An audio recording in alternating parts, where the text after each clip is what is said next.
somehow, almost somewhat magically, you would assume, teleported to an alternate version of the space, where, after rummaging around for a while, you decided to finally enter one of the screening rooms, in which you entered a zombie movie, handling it somewhat easily with a little hiccup here and there. You got through it, you ran from some zombies, you fought some zombies, you cleared the world. Though you didn't save that world, you weren't supposed to. That was not the ending of the movie. You then, after coming out of that one, searched around the cinema a bit more, didn't find anything particular other than signs of some unknown. Again, you would assume magic, but this is the real world. Magic doesn't exist here, not beyond card tricks. So, not being able to figure anything out, you moved on to the next and final film. No. Zombie. No, you didn't. Then you moved on to the next film. I can't keep track of what I'm doing. Because it was zombie, something fancy. Which one did I put in the middle? I can't remember my own world. Horror. Yeah. You then went into a horror film where you possessed what were living costumes. Made to hunt down a group of just horrible, horrible teens wanting to drink, do drugs, have sex, typical bad teenage behavior, as you chased each one down, brutally murdering, eating, scaring, and all sorts of other things that monsters do to these innocent teens. On the last one, they acted a bit strange. They actually wanted to help you kill the others, but in the end, you decided to still kill them. And you saw a contract pop out of them as you did so. No idea what's going on there. But as this happened and the world ended, or at least the film ended, you were once again bamfed out in that weird feeling of nothingness, just being pure consciousness, as you went back to the cinema. Once again, searched around, found nothing, and went into the final screen room with a glowing sign number, which is the one we are in now. Fantasy film. And again, somewhat like the others, you immediately started with trouble by starting a fight with a random NPC. Rather than waiting to meet your envoy, your contact, who was going to pick you up and originally take you to the castle to meet the king and have the job explained. Instead, you were arrested by said people and dragged to prison first, before then being dragged in front of the king, or at least one of you was. The rest of you just had quite a nice chat. You were served tea, little bits of food, probably small, just basic sandwiches or something, as they basically just asked, the fuck were you doing? Why did you do this? But deciding to let you off because they needed someone to do the job for them. And there was no way they could find anybody else on such short notice, because you were here to do the job. So they sent you out. After a small briefing, you got on an airship, you got a better briefing, before on the second day you got attacked. Again, easily taking them down though, between yourselves and the ballista on the ship.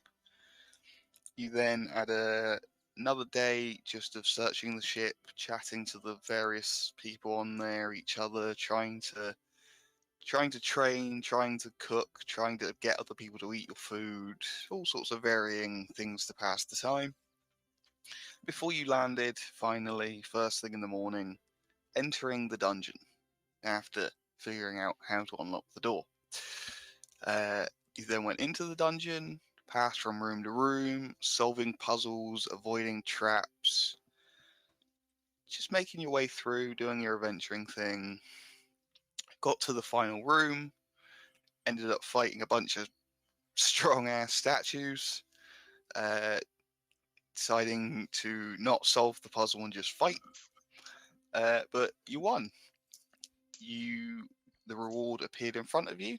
Jack snatched it up handedly and quickly and put it away somewhere, saying that he was told that he was told not to let you guys try to take it at all, for fear that you would either just try to take it or that it might be a one-time attunement, and if you wanted to just figure out what it did, because that's what adventurers are like.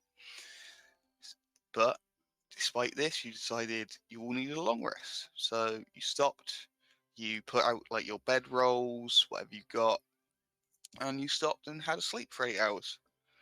Waking up reasonably refreshed, you all decided that it was time to head out the door, because there is once again just a single door stood in front of you. And that's where we are now. I'm assuming there's nothing else NB wants to do left inside this room and are just going to exit out the door.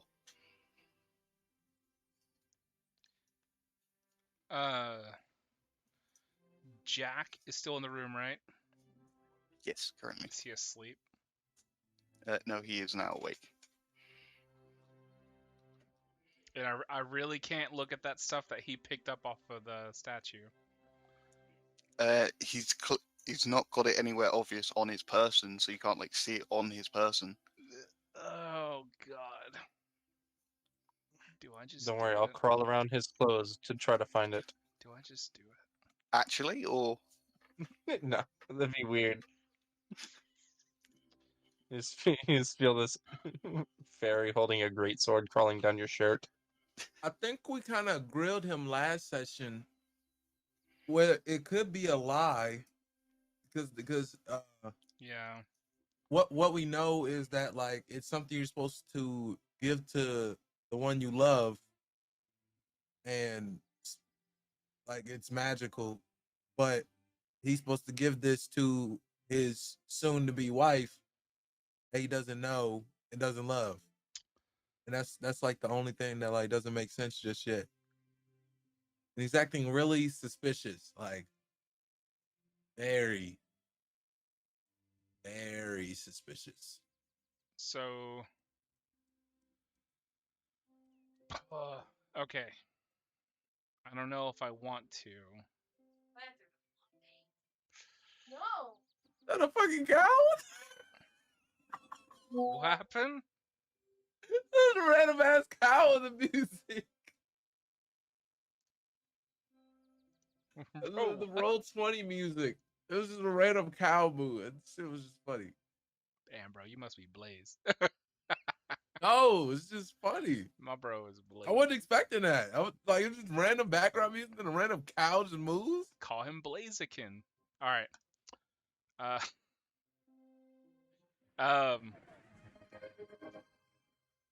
I think. Damn,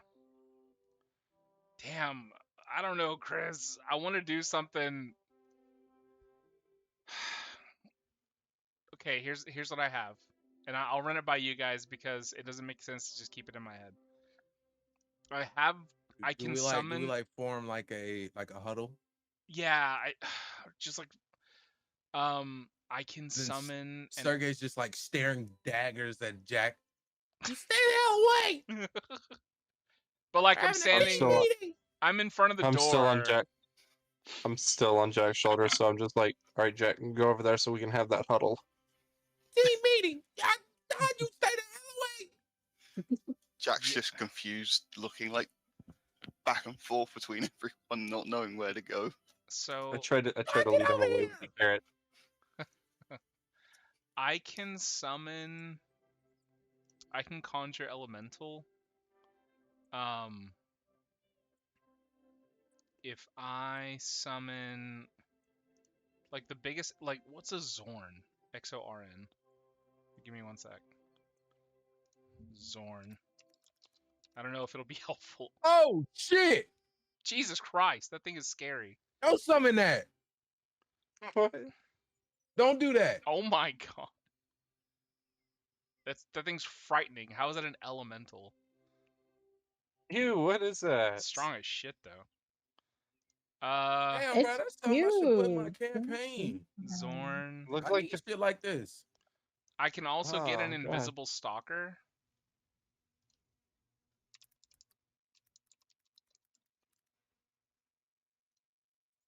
I can also it looks summon like something that. came out of Chernobyl. It is. It's my child. Looks like a Fallout mutant. Okay. It's kind of cute. This Thank thing you. is It is. this thing is invisible. The invisible stalker. If I choose to summon it, and it says it is a faultless tracker. The stalker is given a quarry by its summoner. The stalker knows the direction and distance to its quarry as long as the two of them are on the same plane of existence. The stalker also knows the location of its summoner. So, this is what I'll do. Like, you're gonna see, if Jack sees it, he's gonna see me doing some fucking magic. But I also would ask if I could sleight of hand this to summon an invisible stalker and name Jack as its quarry. So it literally always knows where he is as long as they're on the same plane of existence. And he is always invisible. Sure. Roll me a sleight of hand. Can I help him with this? I'm like doing I'm having Sergey and Frost is very hesitantly doing like magic hands in order to mask the magic. Like in the way, playing defense.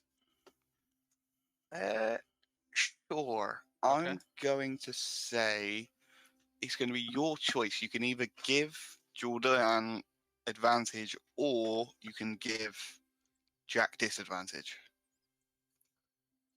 Just choose which one you want. Jack Without knowing either disadvantage. modifiers. So you want Jack with disadvantage. Giving Jack Silvery disadvantage. barbs. Oh, so you just give me advantage anyways. No, I'm like that's like kind of what I just did. Oh. I'm not a magic caster. I'm a fighter. Maybe Sergey has silvery barbs. If Does If- Sergey have silvery barbs?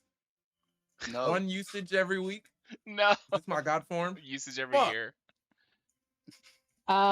if he gives Jack disadvantage, can I give Jordan advantage? I'll say sure. Why not? Okay. Fuck yes. You fucked You're up now, welcome. You Chris. took action, Priyanka. You done fucked Great up. teamwork. Great teamwork. Okay, sleight of hand, I have a +0. So, but I am rolling with advantage. I Since might we're all as well being roll for you. Here we go. Since we're all being helpful, can I feed Jack a carrot? Sure.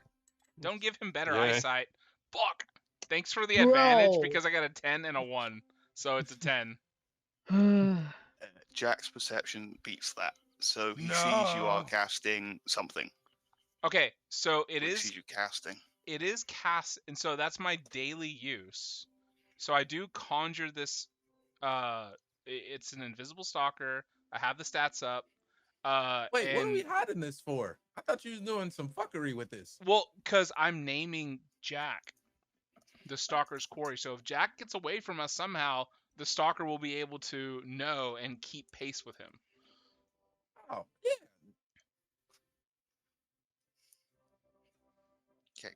So is that it?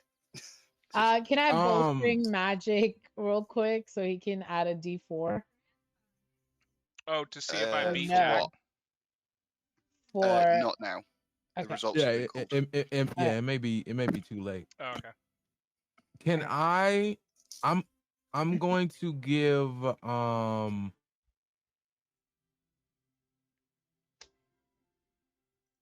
Damn, even so, Jack, Actually, even on no. disadvantage, he still fucking beat me. Fuck. Piece of shit rabbit. Just roll better. I'm trying. Jordan's He eats a terrible. lot of carrots. He's got +8 perception. Fucker. I knew it. He's always trying to keep an eye out for people because he's over there under his covers just waxing his carrot. Waxing his carrot. Yeah, no. Wax his carrot. Oh, thinking about my new wife. Oh. Fucking Jack. Jack me off. See? The name. I slowly walk past Jack. I just give him a nice little like a non-emotional stare. Let's just get out of here. Hey, as you walk past him, you feel this fucking malevolent presence behind him. Just but nobody can see it.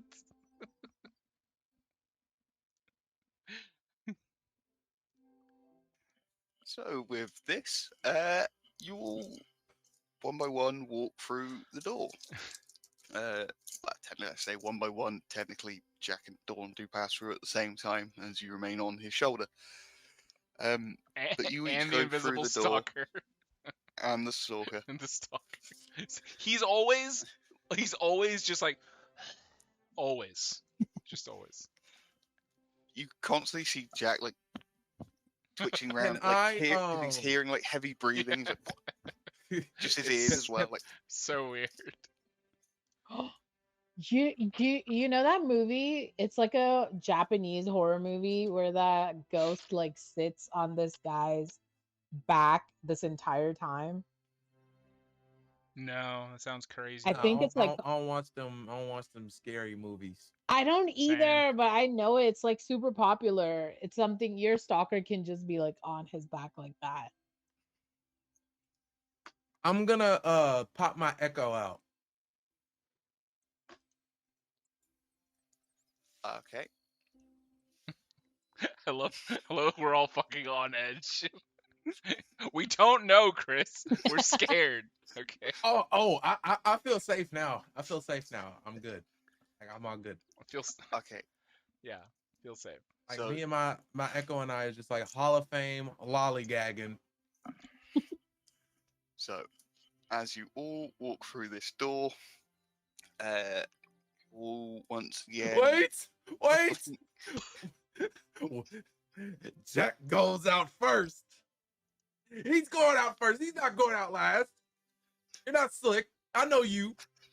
Jack can goes go out that first. goddamn door first. You want Jack to go first. Yeah, he go out the door first. Okay. So, you send After Jack you, out Prince first. boy. Jack goes through the door. Then, Jack and Dawn go through the door, like I said, at the same time. Technically, then the stalker. Then probably Frost. Then Jordan, Sherrod, or whatever other Got order my you like. eye on you. So again, you will go through the door. You have that weird wisp feeling, the same as when you first went through the door, and throughout all of them, where you're like being moved by magic, just blinking open your eyes. You're back in the field. And you see as you look around yourselves, the door that was in the middle of the field just starts to crumble, turning to dust and freezing off in the wind. Whoa. As you also see one of the knights that was, on the ship with you. He sees you come out. He goes, "You're out. You succeeded, correct?" Looking around all you, and Jack pats the little pocket you put the jewelry in. He goes, "Yes, we got it. It's done." And like, yes. And you see, good. We can head back then. Good. Follow me. And he Can I do a roll? for Can I insight, like, was that night a little too happy? That's what I wanted to do too, but I didn't want to Like, interrupt or anything. I mean, you can help me. Is your insight better than mine? Well, I was Like, gonna do we ask- both like notice that. I was gonna ask for my stalker to give me help. I think like Jordan and Frost like both notice that, and they both go, Huh? Yeah, my insight's +2. What's yours? 0.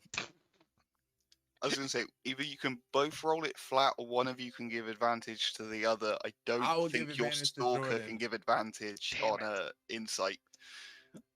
My stalker's up close. He's been up in the neck of Jack. Okay, he's got the insight. But yeah, I'll roll flat. Or Advantage. I'm rolling with advantage. Yes. Yeah, Okay, I'm he'll giving give you advantage. Okay. It feels off.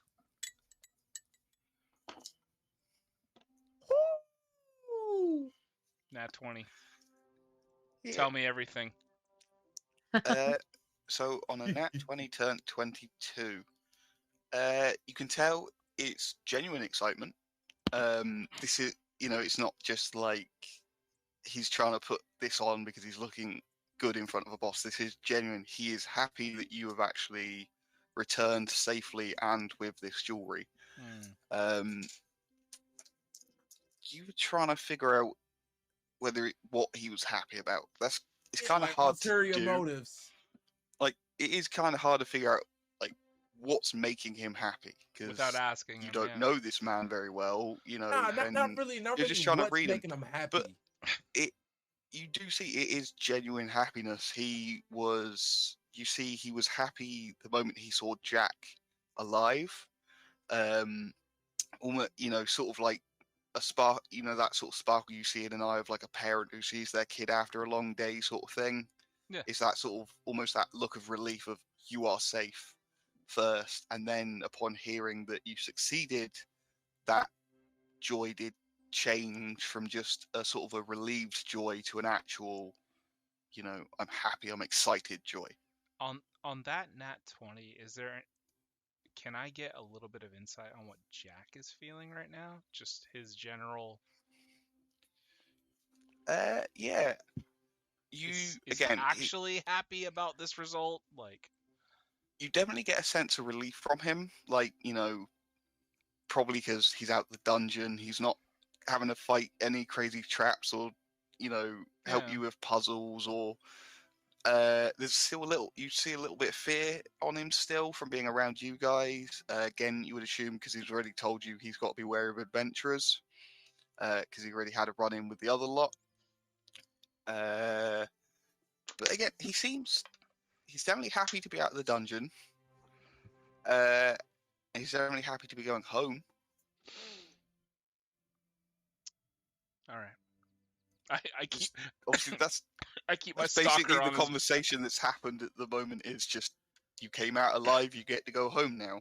So Yeah, I tell my stalker to just like really get into that neck crevice, really get a good huff, buddy. And you just. again, he sort of twitches, the cold shiver going down his spine. So I'll say this is all happening as you're walking along. You see this knight is taking you down the same path you came on. As you're looking around, you see the marks are still left on the trees, so you're heading back the same way. I will say, anybody who wants to, if you want to look for any type of like tracks or markings or anything, if you're interested in that, you can roll a survival. If you just want to walk back anyway, not worrying about that, that's up to you. Got a 4. Survival just. Does my stalker need to be rolling survival? No. Okay. On a nat 1, do I just die? Oh. On a nat 1, you trip over a pebble and graze your knee. Oh. That's not bad enough. Lands like Peter Griffin.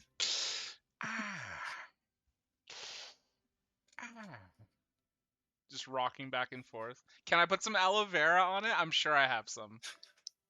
Sure. Get your hands away from me. Sherrod, come on. We just been through battle together. No. Don't touch me. Sherrod. Okay. Thought we had Just So some. we had a 4, a nat 1, and a 13. Yeah, mine was the highest. So Don didn't roll. Don, No, roll. don't know if they want to or if they Oh, have. it, Oh yeah, they didn't have oh, to. it didn't. I didn't know if I was rolling too. It's up to See. you. It's your choice. Yeah, he roll. said I'll roll. you Yeah, can. no. Never mind. And a Say it. 9. So yeah, Frost. As you're walking through this, you're trying to follow Jack quite closely, keeping an eye on him. Meaning you're not paying attention to where you're putting your feet.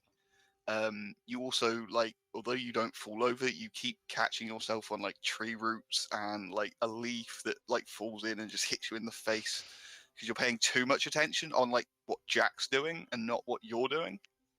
But you don't really see anything as you're trying, even if you're trying. On the 9, you notice this is the same route you came on, but you're not noticing anything different. I'd say even on a 9, you're seeing like remnants from the tracks you spotted on the way here, but they are obviously like quite faded now. And a 13, again, you see the remnants of the original tracks of you that you saw, along with your own tracks that you left originally. You see a few new tracks, but they seem to just be animals that have like crossed the path. They don't seem to I say animals, like creatures. They've just crossed the path, don't seem to actually like be around. But you don't seem to spot anything particular or that you would find as a threat. Yeah. Or would even give you any information. Jordan especially is a city boy. He is never in the woods ever. He always buys his ingredients like the beginning of the day when the shop's open. He don't go nowhere. So him rolling So high you don't is forage? him rolling high is saying a lot. No, he's got people to forage for him. Fuck that. He knows where to get it. He doesn't know exactly how to get it. Yeah, you see some herbs and you think, oh, that's basil. It's Yeah. not. Yeah. It It's looks actually like it. nightshade. Yeah. If it's nightshade, I just feed it to somebody else. It's They fine. look nothing alike. It's fine. So yeah, so nobody really notices anything new, or much at all. So, Hmm, that's not reassuring. what would you say if I just said it to upset you? I mean, Which I do might that be. to y'all. I might not be. Who knows? Succeeded. Maybe I said it for a reason. Maybe That- I didn't. It's your job. Maybe you have to find out. So, Sick of you being Christian. Why This y'all is both gotta be torture. Christian, huh? Christian. Just for that, my invisible stalker attacks Jack. He just snaps his neck. Mm-hmm. you failed the quest. You live the rest of your lives in prison. That's The fine. end. Now what's funny now? At least Who's I the funny have. guy now, huh? At least I have no qualms Who's about the here for me? choices I make. Yeah, just going I don't want to around go to killing prison because innocents. of you. Sharon.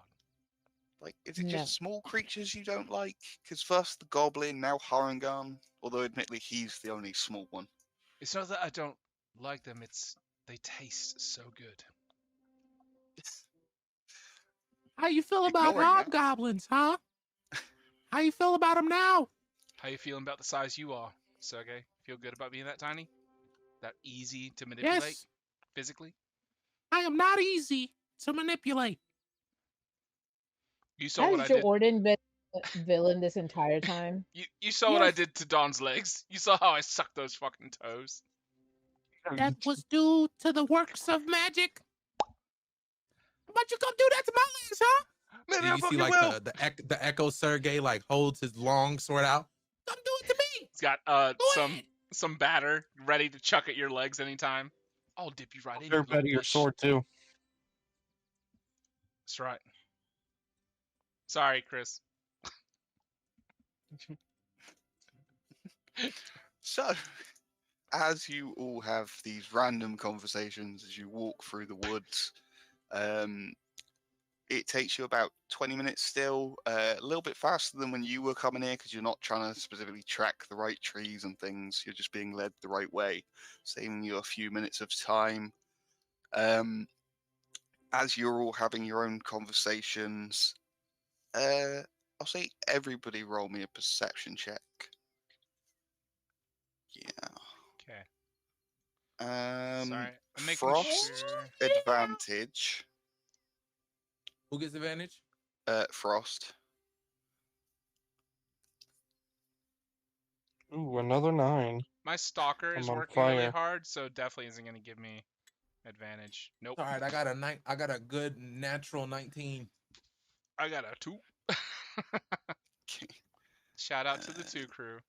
I literally got a 2, and I don't even add anything to it. 2, 9, 4. A high So, five Sherrod with a so, nightshade in my hand. see, yeah. So that's I Sherrod, literally stare at Dawn, him. and Jordan. You don't particularly notice anything, nothing to be seen or heard out of particular. Even if you're trying to listen in on anything, you're not really getting it.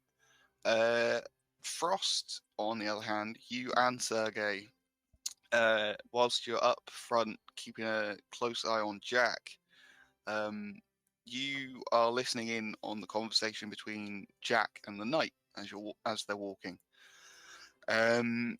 You hear, just to briefly cover the sort of conversation they have over the sort of 15-minute span that, you know, you're not pulling them into your own conversations and asking them questions.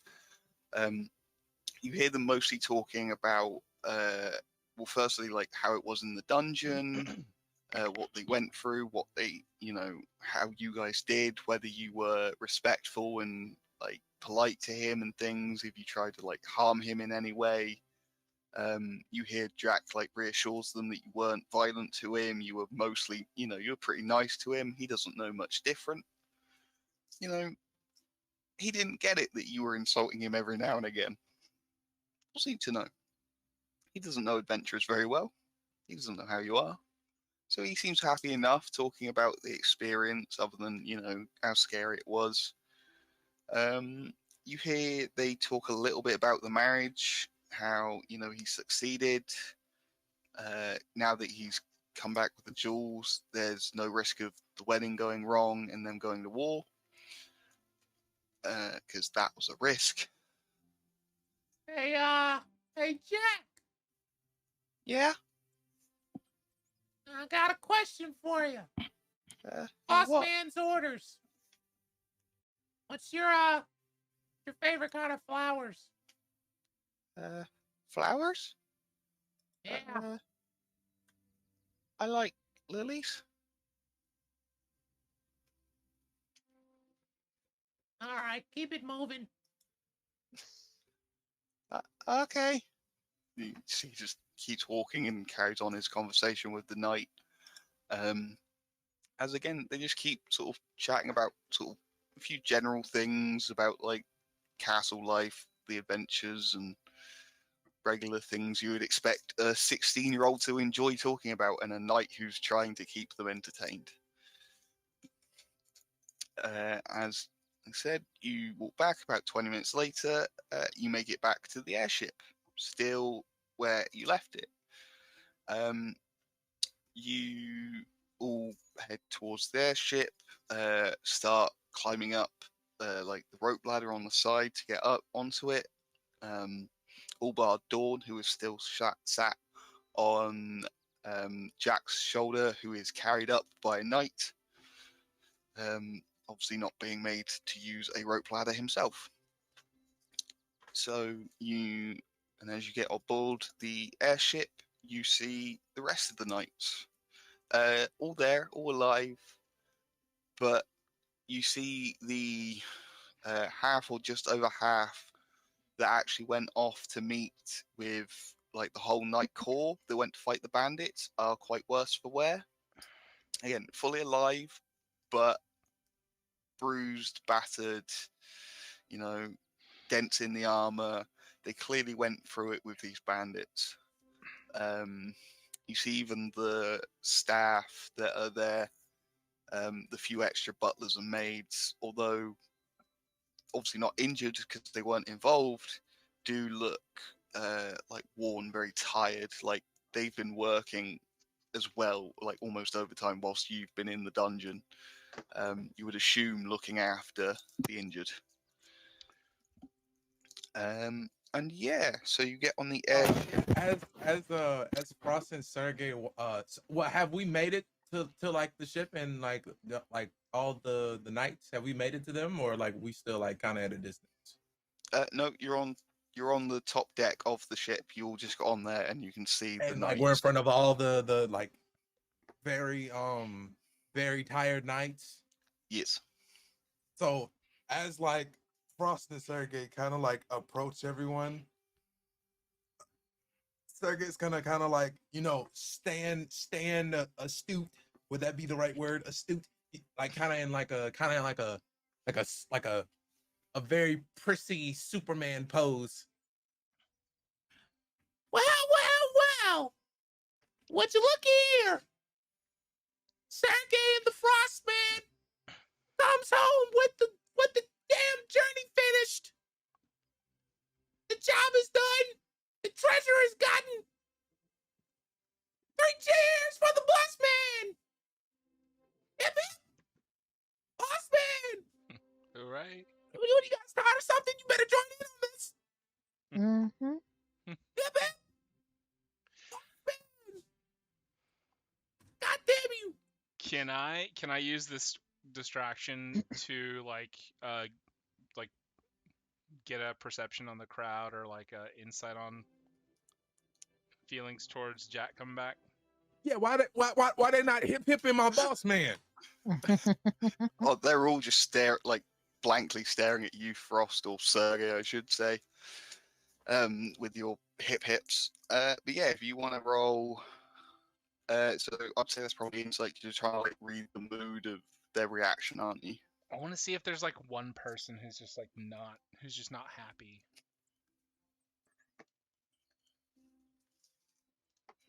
Yeah, sweet. I mean, that's a dirty 20. Dirty 20. 18 on the die, baby. As you scan through the people, all the knights, the butlers, the maids, everyone that's on the top deck right now, you see again, it all seems to be a mix of, you know, like relief and exhaustion. Even on a dirty 20, you can tell it's a mix of relief from both. Oh, Jack's back. Jack's back safe. We get to go home safe, and also you see almost a relief of, okay, we're not going to be killed because Jack died. Okay, so nobody's unhappy though. No. Okay. Nobody's unhappy he came back alive. Then that's fine. Must not be happy enough to hip my boss man. I keep the stalker. I will the kill stalker every that- one of you slowly. For tell this the stalker- embarrassment you have casted upon the boss man. I will say, you do see that they are all on the top deck, like stood in, you know, like they're watching positions. They're not just like congregating for fun. Right. Okay.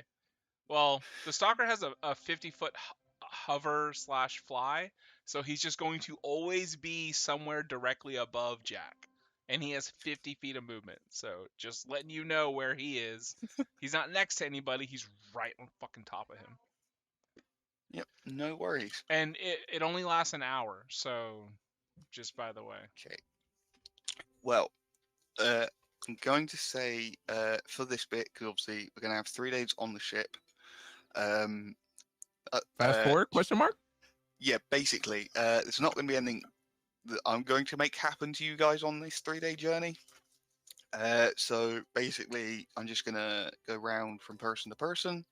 If there's anything particularly you want to do for the 3 days, or any questions you specifically want to ask, I'll just give each person a few minutes to go over that stuff, because I don't want to spend too much time just, you know, answering 1,000 questions that are going to all be the same way. So, I will start with Jordan. Is there anything in particular you would do over these 3 days, or would need to do? Every chance I get, I am consistent. Like, as soon as one of my conjurations runs out of time, I cast another. And I always tell them to go keep watch on Jack.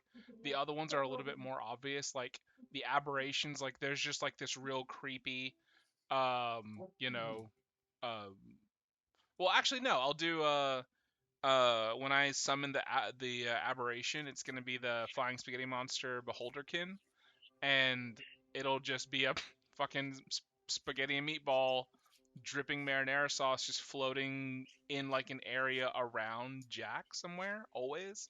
And then when that runs out, I'm gonna elemental or summon elemental an air elemental so that it can like sneak through places and just kind of like keep an even closer eye.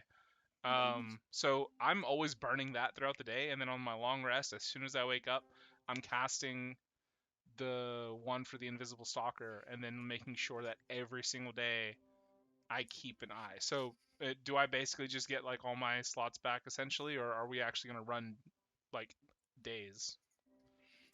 No, I'll just say you can just sort of long rest and everything, get it all back now, because again, this is all just one fast forward of all 3 days.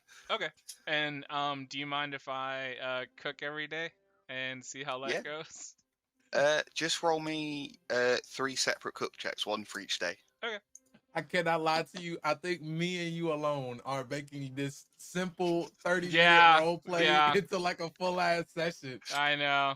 Oh, first day is a 10. I'm paying a lot of attention to Jack. I'm not cooking.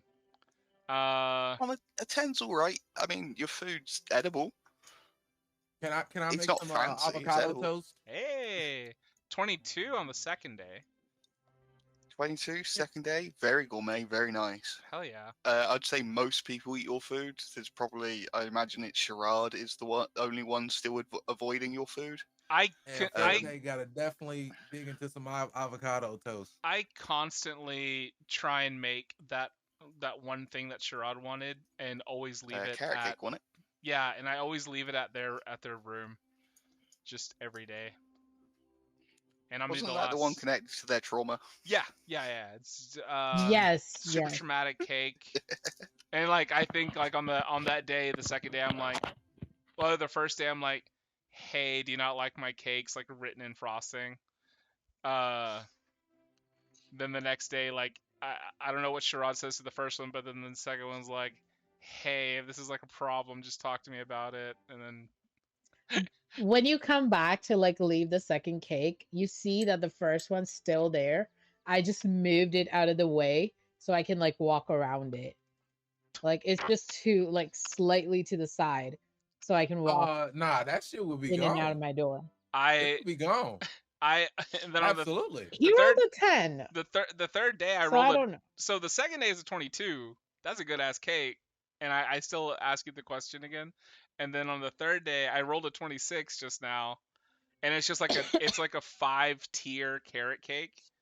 And then like every time like you remove a tier, like there's a different message underneath each tier. Just like, hey, if you want to talk, I don't know my compatriots as well as I should. Remove tier. Maybe come by my room. Remove tier. I'll have tea and whatnot. The last tier. I kind of want to address this whenever you come to me. By the way. So yeah. Just try to be real sweet to the barbarian, I guess.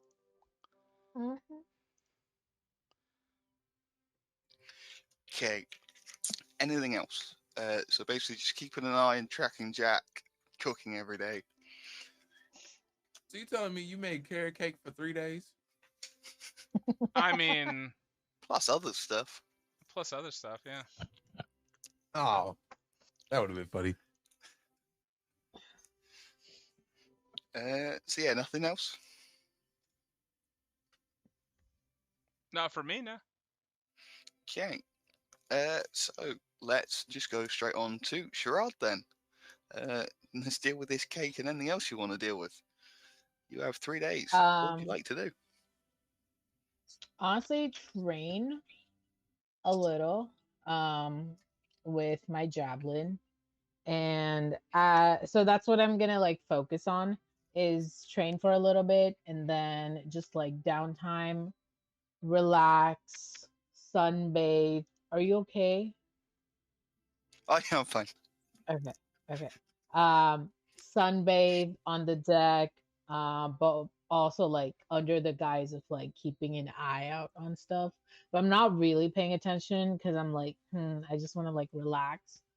Um, and every day I come back to like, or I don't know, when do you leave the cakes? Like, is it like first thing in the morning, or do you take your time? Is it gonna be in the evening when I like go back? Carrot cake is more of like an afternoon evening cake, so like pretty much after lunch is whenever I start leaving it. Okay, so I'd assume that like evening when I come back to like relax and stuff, in my room is when I would come find it, and I just like slide it. Day one, slide it to the side, just go in and then like read or whatever. Day two, I do the same thing. When I come back, and day three is when he's like puts out the 5 tier trauma cake. And I think at that point I have had enough, and I finally go confront Jordan, and I'm like, you knew what this carrot cake meant to me, and why do you do this every single time? I don't want your fucking food. No, Leave me alone. I got an inkling of carrot cake when I went into your thoughts. I'm a fucking wizard. I'm sorry, or I was a wizard. Why would you do that? Well, First of all, because magic, and then I'm not. do you not understand consent? No. I mean, Yes, yes, clearly but you I don't don't. care sometimes. I just don't. Sometimes you have to Mine? brute.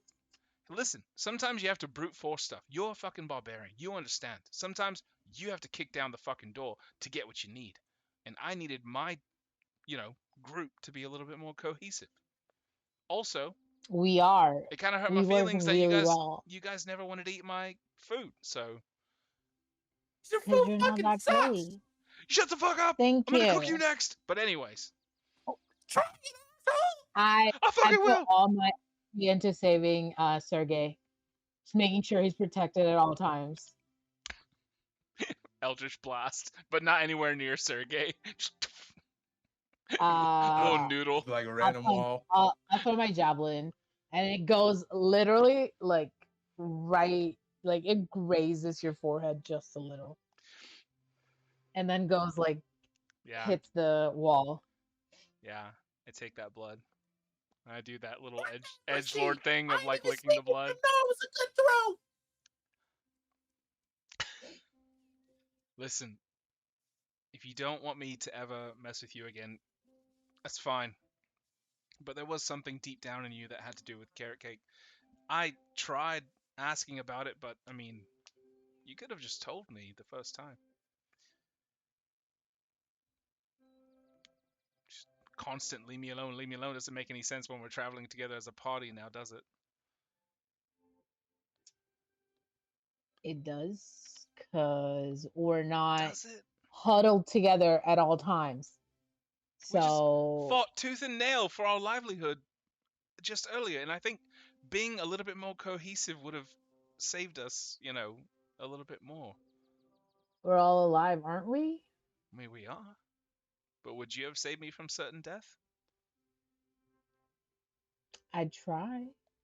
Just because I hate your food doesn't mean I'm gonna let you die. It I doesn't don't mean know. it doesn't mean you wouldn't. It doesn't mean you wouldn't try harder. So, anyways, yeah, fuck me for trying to be a friend, right?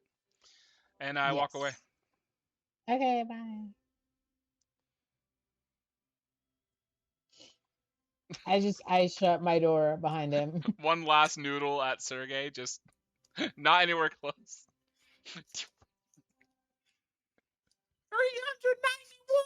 You little rat! Sexy fool wizards could never do this many push-ups. You little fucking donkey! 392. You can fly, you bastard! Still better than fucking food wizards. Let's go, Frost. That will be boss man. I'm sorry.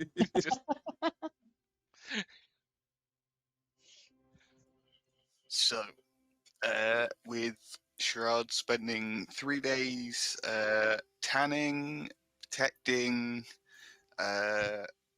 fighting, arguing, reminiscing, many things, finally having a deep, open conversation with Jordan that still did not go well. But why would it ever when we have oil and water? But 3 days spent quite well. So let's move on to Frost and Sergey.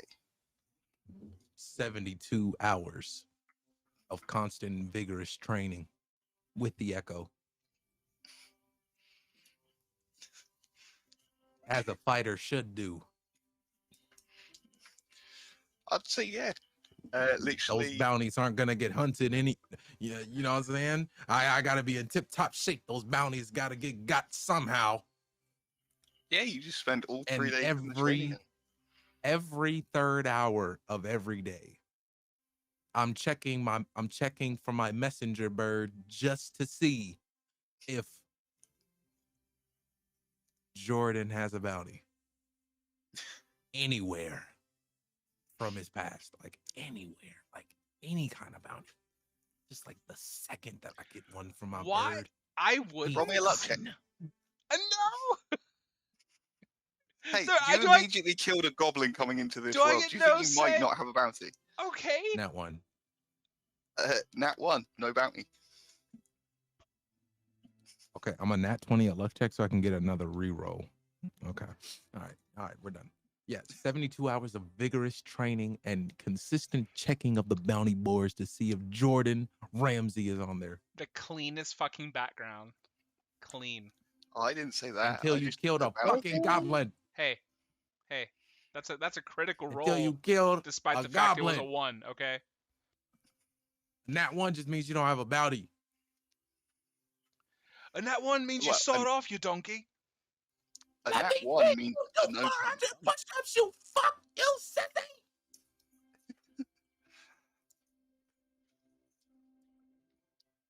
But yeah, you spend your 3 days in the training room at the bottom of the ship. It'll be a mix of training there and like training out on the top deck, just so Sergey can just show off the boss man's glory and might. Yeah, I'll say it's And fine. it'll be also be a show for the top deck watchers whenever they start getting bored or tired.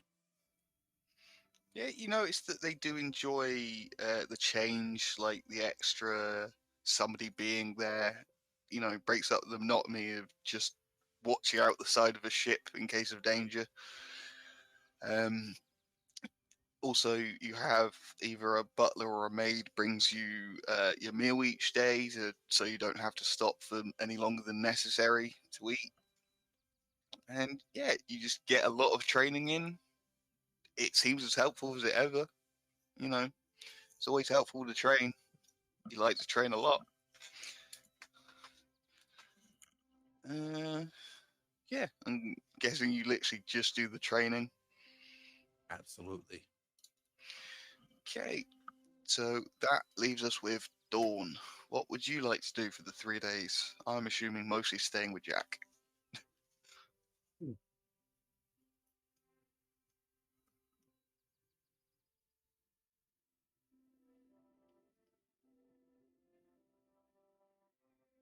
If you're talking, we can't hear you.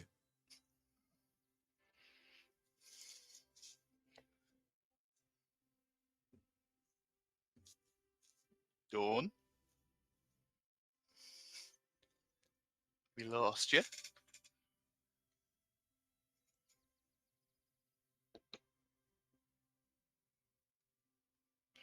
Come on.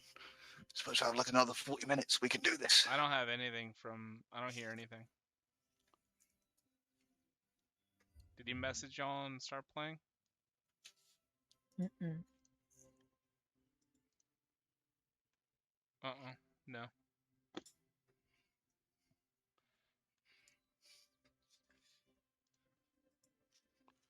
I don't have him anywhere else.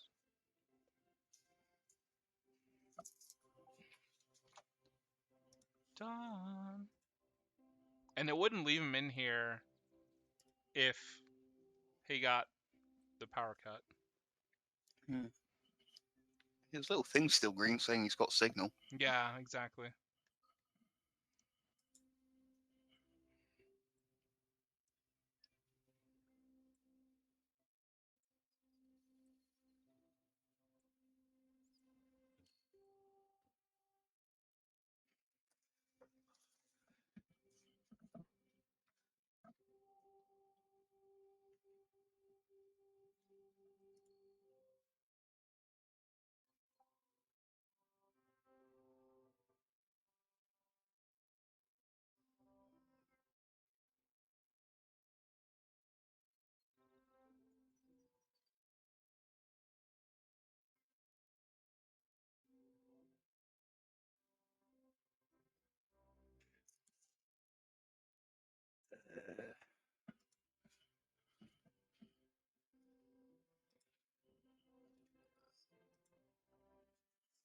Suppose just wait for a couple more minutes, and if he's still not back, I'll just carry on. I think it might be a mic thing again. Benjamin, we can't hear you. I'm not sure, because I don't think he was wearing headphones again. The boss man demands you fix your mic. Come on, Benjamin. Yeah, I'm gonna require in the future everyone has headphones, because this is everyone needs them. Required. Where's Yeah. this? Yes. Nasty. Oh. Was that him? That's what I was No, thinking. that. Wait. Was that you in Priyanka's background? What do you mean?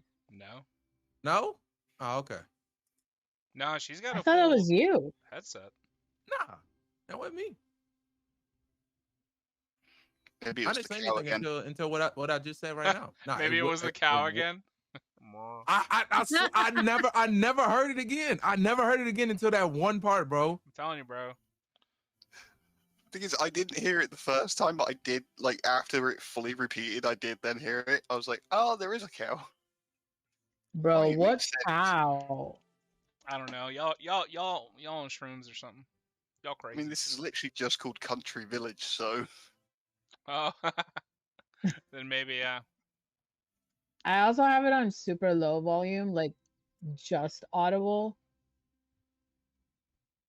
So I can't really tell. Wait, so am I tripping? Is Priyanka not behind those pillows? No, I'm at my apartment. Bro. This is my background. Bro, I'm telling you, Josiah, you got into the Zaza or something, bro. No. That's why you ain't showing your That was just camera. funny, bro. Got them somebody I eyes. am using not- that devil lettuce. I am not off of anything. This My is- camera's just not on because is my how- doors are open. This is how he looks There are right now. people running through my room, and they're being very respectful of my Dungeons and Dragons session that I like to do. Josiah's like this right now. Hey, man, I'm not on anything, man. No. See it right here? No. No. Just covered in crumbs Again! from just been eating. Just massive Cheeto bag. Just So y'all not in the same house? no. No. Oh, She's at her apartment. elsewhere with the college cat thingy, right? My Yeah. Okay. Yes. My the background college on that- cat. my background on that wall is blank. I need a Oh. poster, honestly. Literally every session, I thought she was just right there. This entire time. Yeah.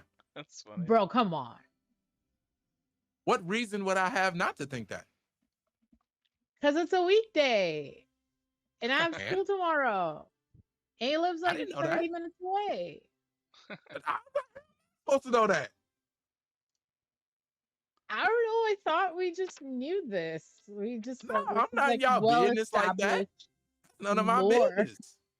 Yeah, that's none of my business. You know, y'all day to Fair. day. Y'all day to day, unless it, you know what I'm saying, has to do with Josiah. That's none of Josiah's business.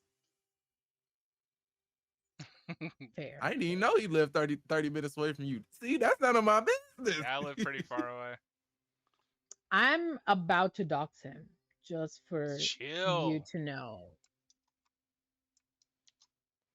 Dude, you literally, I don't know, you literally tag the places that you go on your TikTok and your Instagram. Yeah, I know. okay? So don't even. I ain't gonna lie. Like, what's it called? What's that word? My Instagram, TikTok, No. my location, my ass. Digital footprint. Yeah. You real trackable. That's fine. I have this thing, Ben! Josiah, this thing called hands. And any whomst shows up may catch Nasty. them. Okay, your hands can't save you from a red laser to the forehead. Because you decided that you said that the president needs to go. Whoa! Okay, I Well, have to go now. the former president, yeah. I have to go. I can't be on here now. Old Trumpito, yeah, he can get out of here. I am a Cheeto. Oh God, that's uncanny. I am a moldy Cheeto. I am crunchable and yet soggy at the same time. You know what I've never seen? I've never seen a moldy Cheeto. Never seen a moldy Cheeto and me in the same It's not room. possible. Because they just like chemicals. stale out. It's like, yeah, wait. Yeah, it's just like all stales chemicals. out. Hey, It doesn't even get like moldy. It just it's because moldy Cheetos are dries my up. children. Ugh. I know. Why doesn't it get moldy?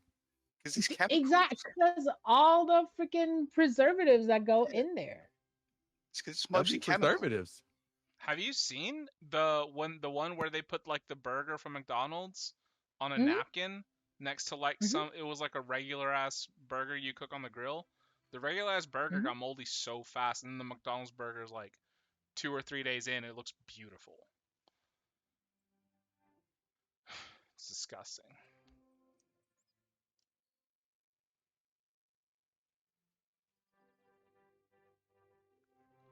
Mouth smoothed. So many things happening today. Now you mooted both of your mouths. Working now? There you go.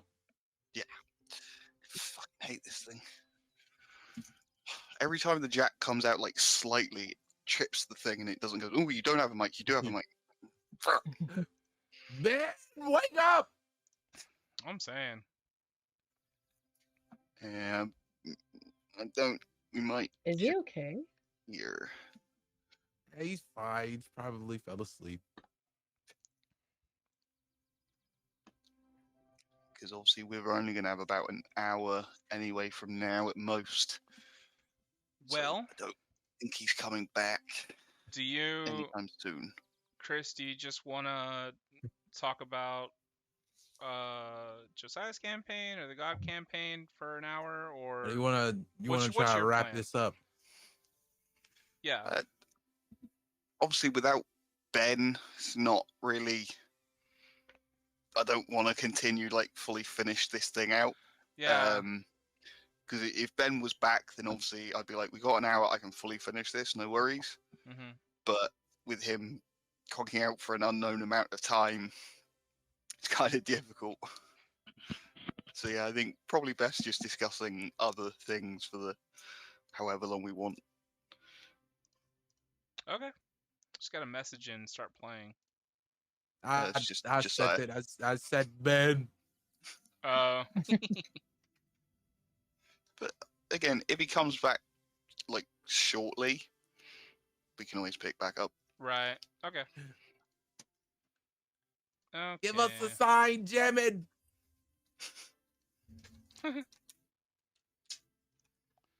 Well, anyways, so if you guys have like, oh well, I guess I can just be clarifying the God campaign, I guess. That it's going to be Regency, and it's going to be a lot of role play. None of your stats are going to be at 20, like you guys Well- think it's going to be. But if Other you, than the ones I've already made 20. oh no, yeah, go back and redo all that. No, I mean like through other methods. Oh well, no. Besides that, like we're not doing 20s. Like that doesn't make any sense because I don't think, especially in like this sense of the word God, no God is like infinitely powerful or infinitely intelligent or wise, or especially like with the Greek gods. I like their example. How about starting off with a -20 because you've been de-leveled so much? On every stat. Just you. Is there a campaign that we can use to make our character? Oh, I should probably open one, right? Yes. Because I don't have access to all the things. Copy that. I was going to say, we all just made ours in the main campaign. Oh, Oh, I gotta. I don't think I have access somebody. to that either. Oh, That that's makes true. sense. Because he hates me. Sorry. I think it's more you're only allowed a limited amount of people. I think is it limited by player? I think it's limited by campaigns you can share via.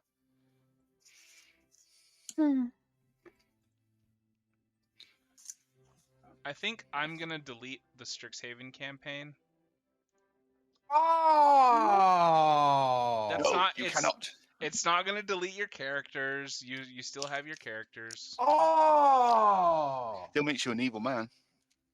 I agree. How? Especially because I've said I want to play it. That doesn't mean we're not gonna have one. Oh my god. Okay. oh! I can't What, delete a fucking bro? thing. You can't do that, man. You What can't about do that. side questers? Can Yeah, I you- delete side questers? Nah, We're delete literally Strixhaven. inside questers. We're probably never gonna come back to that. Well, no, because side questers is just the one we were using anytime we did like a one shot. Yeah. Strixhaven gotta go. Yeah, Strixhaven's fine to go. We'll keep side questers. Damn, bro. I haven't used Strixhaven in years, so.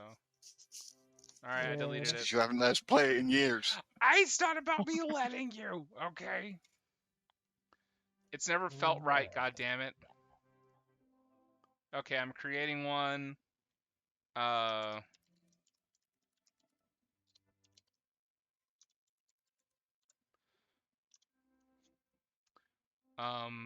Yay.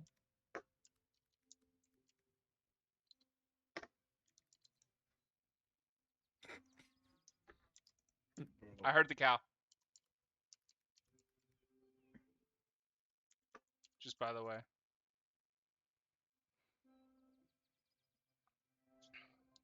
So while you work on that, I do need to inquire you guys' schedule for next week. I can't make it. I'm sorry. I will be traveling.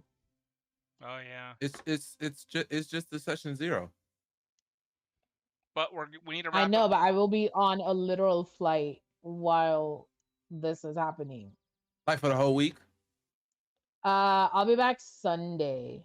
I'm leaving Wednesday, and then I'll be back Sunday afternoon. What about Monday and Tuesday? Oh, I can do Monday, Tuesday, whenever you want. Oh yeah, just let me know. I can do your session 0 on Monday or Tuesday because fortunately I'm doing individual session 0s. Mm-hmm.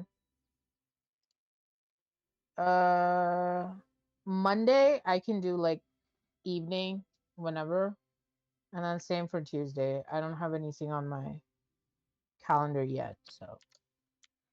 Would you be able to do like Monday or Tuesday regular D&D time? Yeah, that'll work. Cool. For now, let's lock in Tuesday. Okay. What about you, Christian? Down for any time. Monday, Tuesday, Wednesday. Because I think Wednesday, I don't know if we're gonna be able to play anything, right? Since Priyanka's gonna be gone, and then we're trying to wrap this up. What are we gonna do Wednesday? it might be finishing this if Ben doesn't come back. Well, that's what I'm saying. It's because Priyanka's not going to be here for Wednesday. Oh shit. She's going to be traveling. Well then it probably like won't be a session, but like I'll just be doing a individual session with someone during that time. Wait, but if you need to wrap this up next week, just do it and I'll watch the stream later. Yeah, the same way we can't do it without Ben, we can't do it without you. Yeah, I don't think it's really fair to like finish out the campaign. Like, despite the fact that it's mostly, like I said, just like exposition of story, it feels unfair to leave anybody out from being there for that part. Plus, I have no idea when somebody's going to want to fuck about. You might want to randomly throw hands with someone. I don't know. Well,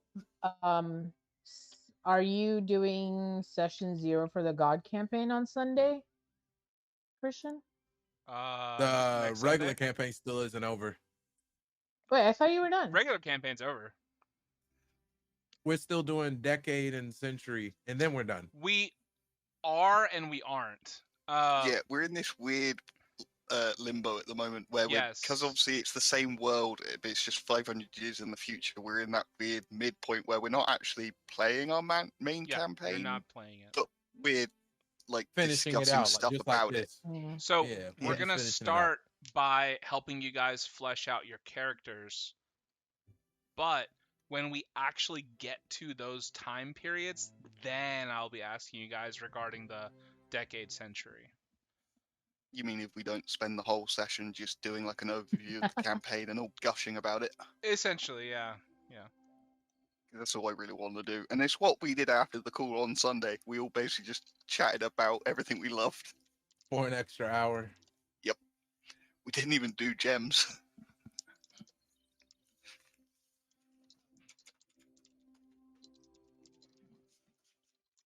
I think it was just the whole... Oh, sorry. The whole session was just gems. So you didn't really have to, like specifically focus on it. Since y'all three are like 90% of like my group, and then Ben, right? And then DP. I can just ask him after this. Would you guys prefer longer sessions, no gems, or shorter sessions, gems at the end?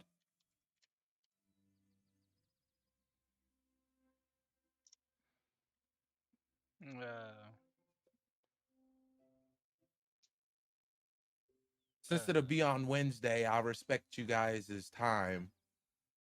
And I've got a hell of a story to be putting forward. So either way, I'm not tripping. I'm making a lot of changes. So like that was just like one of the first things I was like, okay. I'll throw that y'all way, see how you feel. Okay. Here's I'm gonna send the invite link now, by the way.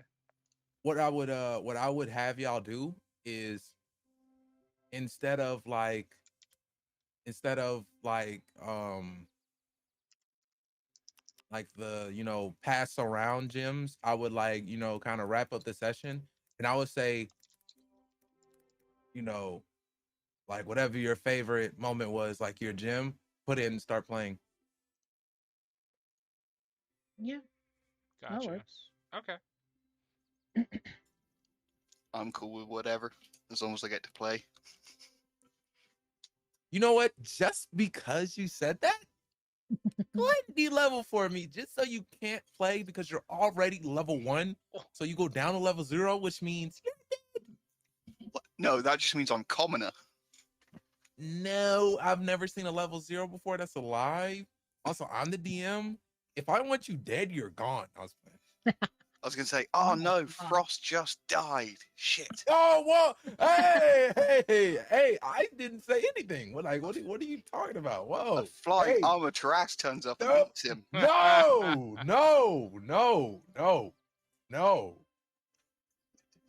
For the God campaign, is it milestone or XP progression? I don't think we can level up. We're already level 20. Oh, so we're not leveling up anymore? We're Can God. we? In the God campaign? No, you're absolutely not. I had this crazy system though that I pitched to Christian for the end of the regular campaign, like a prestige system. Mm-hmm. That shit was crazy though. That wouldn't have worked. Wait, what do I you mean think the prestige system? you played Call of Duty before? No. So in Call of Duty, when you hit the max level, you could do something called prestige, where like Uh-huh. you go back down to the bottom level, but you keep some of the stuff that you got because you prestiged, like from the max Ah. level. So like someone that's like prestige 1 level 20, that's like basically being level 40 over someone that's just level 20. Mm-hmm. I think I know what you're talking about. I remember a game that I played that had that system. I just can't remember what the name was. Was it Dragon Age Warfare Edition? No, this is my first Dragon Age I'm playing. Oh, Inquisition? Yeah. I only started playing video games like last year. Like not less than a year ago. Christian. Yeah. Hold on. What kind of Xbox do you have? Series S. Have you beat Dragon's Age yet? I've beaten it like twice. Wait, Dragon Age like one? Priyanka. Inquisition. What? Have you beat it yet? Mm-mm. No, she hadn't. Okay, when you do, I got the perfect transition for you. What is it? Christian, you need to buy Dragon's Dogma 2. I don't know. I've seen the gameplay. It's really a good excited. game, brother. I mean- it's a good game. I mean, I'll try it. I'll looks try it. alright. Don't worry. Don't listen to You know, him. it's no Baldur's Gate, but you know, it's cool. I've been wanting to play that too. Yeah. I'm playing through Mass Effect Legendary Edition. I'm having so much fun. I'm on Mass Effect 2. Bro, I need to cheat the system and add another character, bro. I have a question. So, what's the difference between all the 4 different types of tieflings in D&D Beyond?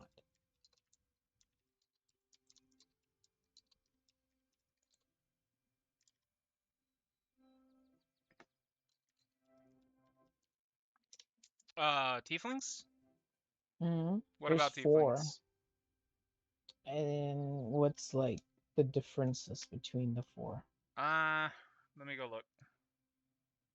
Womp womp. Let me go make a character in there. Create an unassigned character. Yes. Oh, also, Josiah, I'm allowing custom subclasses into this campaign. So if you find one on D&D Beyond that you like, or if there's one that you want to build yourself, or that you want me to build into the game, let me know. Chris already has one. Priyanka already has one.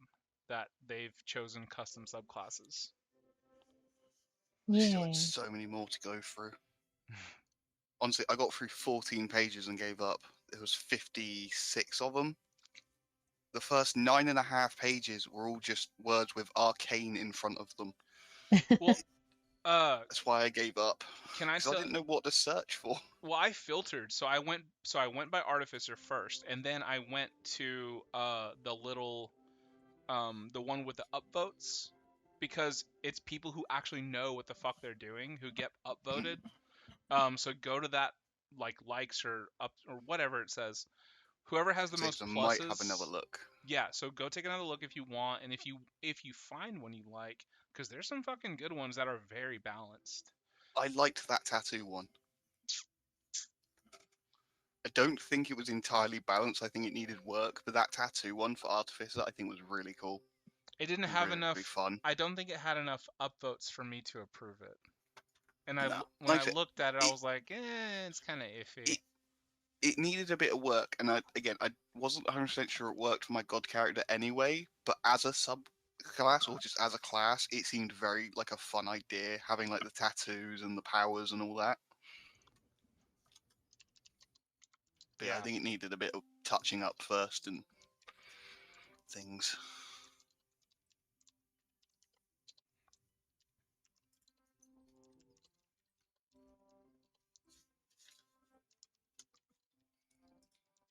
Also, I wanted to ask, can I have a gun? Mm-hmm. Cool. I don't. In America, you don't have to ask. You don't need permission.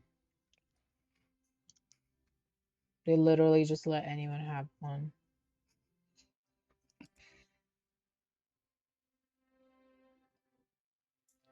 I mean, yeah, I was born with revolvers in my hands. But that's what I wanted. Basically, I don't want any of the guns that like are already there. I just want a gun that basically does whatever decent damage. And I was gonna say it's like the old West style 6-shooter. So literally, like every 6 shots, I use like a bonus action to reload it. Yeah, I think that's the highest level technology in guns I'm gonna allow. I'm not gonna allow like a semi-automatic or an automatic. I'm just gonna allow like recycling revolving barrels at the most. Basically, what I was hoping for is if I could basically, like I said, basically like old-fashioned 6-shooter, possibly with like I said, reloading after 6 shots using a bonus action, and then maybe like obviously because I'm the god of like creating crafts and all that, I could like make special bullets that do like different types of damage. Mm-hmm. So if I say I want to do radiant damage with this one, or fire damage, or whatever, and then do it that way. Also, with the damage, could I do something along the lines of 2d8 or 2d10? Because I only get one attack per action anyway. I think we'll cover like damage later, and then I can always build you a gun, if that needs to be the case. Or we can reflavor like a heavy crossbow, because I think heavy crossbows deal a d10. Longbows do the same, I'm pretty sure. I'm back. Sorry, I was on the phone. No worries. But yeah, at the moment I've just made it as an like a weapon attack, because when I try to make it as an actual weapon, because you have to make a base weapon, obviously that's the damage it makes you roll. Mm-hmm. And then anything you then say, oh no, it should roll this damage, it just then says you should roll that damage. I'm like, that's not what I want. Yeah, I know. They don't really have a good way to customize that damage property in there. All you can really do, the only thing you can do is just add that, like you said, just like it'll say like D68, blah, blah, blah. And it's like, okay, but I want a button. Give me a fucking button. Yeah. But it's literally just because you have to put a base weapon when you create your own. Mm-hmm. If that's the bit that forces you to use that damage, if you didn't have to do that bit, it'd be fine. Mm-hmm. You would just set whatever dice you wanted, it would roll it for you. That would make sense. But Priyanka, so like there's like differences here. Feral Tiefling. Basically wow. So you're not treated very well at all ever. Damn. Story of my life. Your background Well, states that listen, you listen. suffer violence and insult on the street, and you see mistrust and fear in every eye. Ugh. How can we help you, DP? Listen. I got something. I can't wait till Sunday. Listen, tell y'all something. Water's time. You know what I'm saying? I kicked Ben, by the So way. look. So look. Just if he wants to get back figured in, he can out- get back in. Yeah, I sorry. figured out the name of the ninjas, right? Okay. See, look. I don't want to get too much into the 10-year span because we ain't here for that. But the name that would spawn is, what y'all think about Black Lotus? Y'all think that's hard? You know what I'm saying? Oh yeah. Yeah. And then, see, I can't get too much into it because, you know what I'm saying? I don't want to be all on my boy Chris time. But just know, You can talk as long as you like. We're not playing anymore. You've been watching Naruto, bro? who? No. Why? Is Black Lotus in Naruto? Nah, Oh, all right then. it sound like some Naruto shit. Naruto, bunch of ninjas. There is Front Lotus. That's a move. Not a clan. Thought you ain't been watching Naruto. Isn't the White Lotus in Avatar, the Airbender? No. White White Lotus is a show. I thought that was in Mortal Kombat. The White Lotus is that group because that's the Pai Sho tile that what's his name, Iroh, is always like missing, and he needs to go find his extra piece. So whenever he goes and finds his piece, he's actually in town visiting the local like White Lotus. Yeah, and Hinata is of the White Lotus. What? That's cap. Let me see. Yeah, What? Order of the White Wait. Lotus in Avatar: Last Airbender. But that's the White Oh Lotus. no, Black no. Lotus is Not dope as hell. Avatar. No, not Avatar. I'm talking about what he said about Naruto. She's not White Lotus. Let me see. White Lotus, Naruto fanon. There's no White Lotus. That's a fanfic. Ugh. Fanon. there's no Naruto fandom. That's a fanfic. Ugh. Ain't no White Lotus. I'm not clicking But- that. I'm not clicking that. But Black Lotus, right? Hell yeah. And then like after that, after like the first graduating class, There we go. Too late. There he is. I gotta wait till Black Sunday. Lotus. Lock it in. Yeah, log it in. All right. Let's finish this. Priyanka, go check out the variant Tiefling. If you want to go look at that. I am. I'm looking at it right now. Chris, if you want to wrap it up, let's go, bro. Yeah, ready whenever you are, Mr. DM. Okay. So jumping right back in where we were then. To try and get through this. Is everyone quickly. ready? Thumbs up. My thumb is up. We Cool. can't see. Show us. Let's try and get this done in half hour if we can. So we were going through just the 3 days on the ship. Okay. So Is it gonna here we keep are. doing that? Probably. What is that? So it's the sound it makes when it does the thumbs up. Yeah. So anyway, Okay. so Dawn, we were at you. What did you want to do for the 3 days? I'm assuming sticking with Jack. Sorry. Yeah. Probably would have just tried to teach Don more like fighting stuff.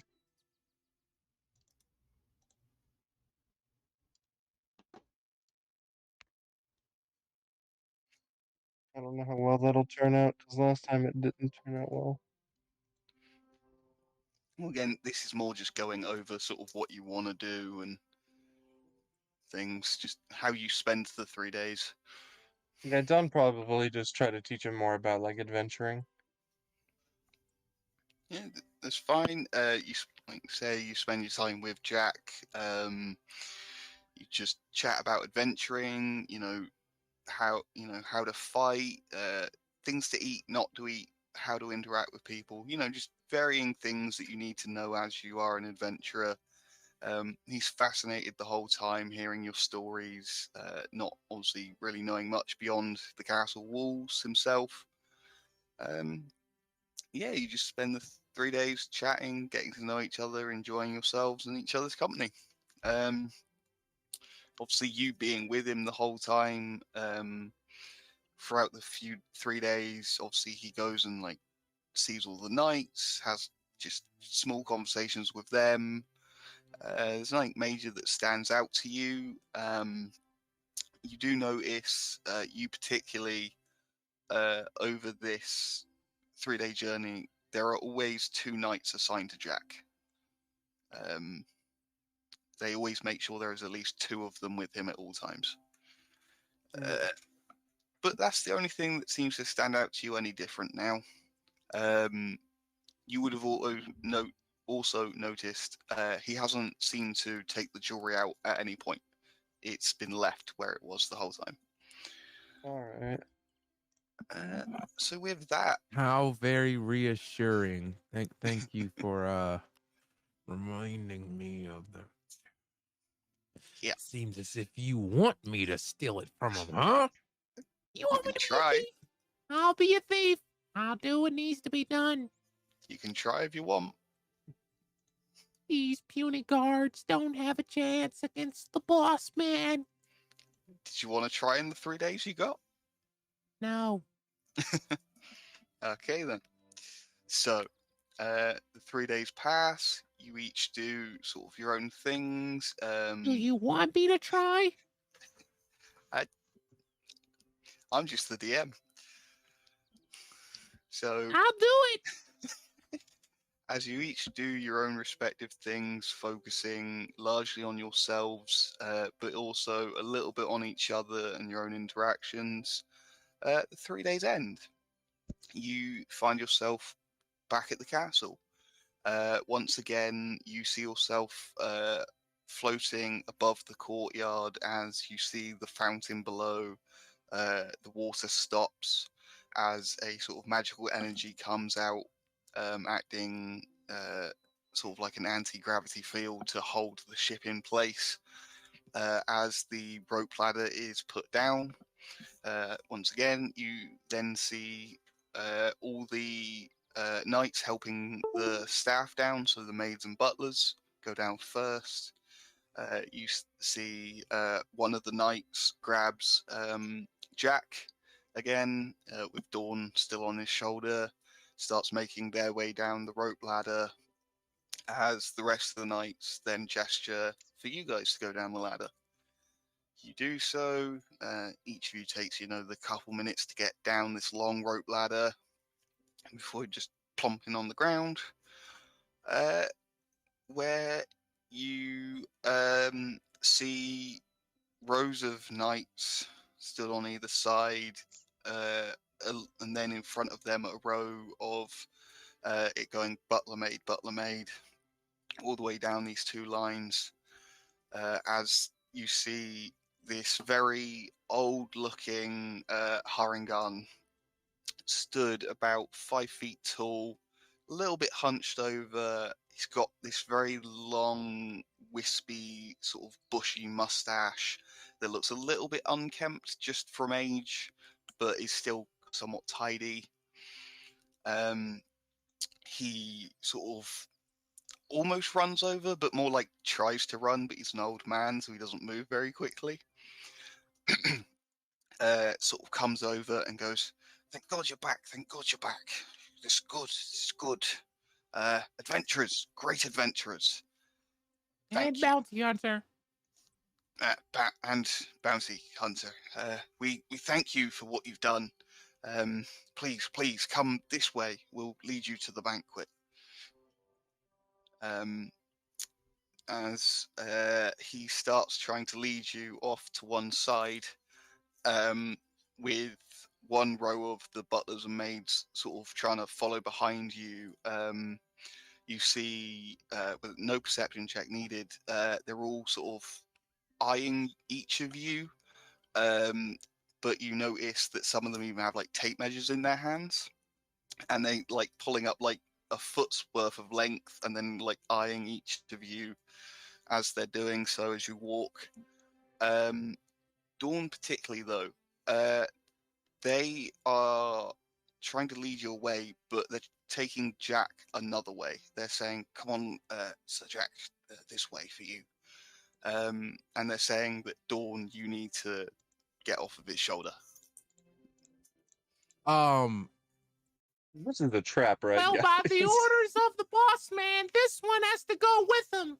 And Sergey points to the echo, and like the echo's like pointing at something else, but then like Sergey makes the echo point at itself with his thumb. This one's gotta go with him. No. None of you go with the prince. He needs to get ready. You are all to head to the side room to be prepared for the banquet. You'll see each other again there. I'm saying he's gotta go. You see one of the knights steps forward and says, "You have no right to demand. You have no right to demand what happens here. You are in the royal castle under royal command. You will follow orders or be arrested." And I just saved his royal ass, so where's my thanks? Your thanks is in the banquet. Think you could just feed me and then send me off to the dogs, you cruel man, boss man? Ah! Would you rather I arrest you and put you in the jail? I've done nothing. Wrongful arrest. What you are doing is classed as treason. Treason? I haven't done anything. Trying to command and overrule the king. That is treason. I've done no such thing. Refusing his orders. That is treason. So he's forcing me to eat. He's ordering me to eat. He is telling you that you need to go that way to attend the banquet to receive your rewards that you have earned through completing your quest, whereas Jack has his own royal responsibilities that do not involve commoners like you. And you see he takes another step forward as you see more knights take that sort of half step forward, anticipating something going wrong. Don's getting off, but I want to assert my dominance. I want to take another carrot out and just put the carrot in his mouth and just slowly close Jack's mouth and just help him chew. Jack just goes along with it, eats a carrot. Those words cut deep, especially coming from you. You just work here. How dare you call me a commoner? Can I divine sense around us? Sure. Do I get anything? Fiend, blah blah blah, celestial, fiend, celestial. I think. You know what? No, celestial, fiend, or undead. Celestial fiend, undead. You don't sense anything particular like that.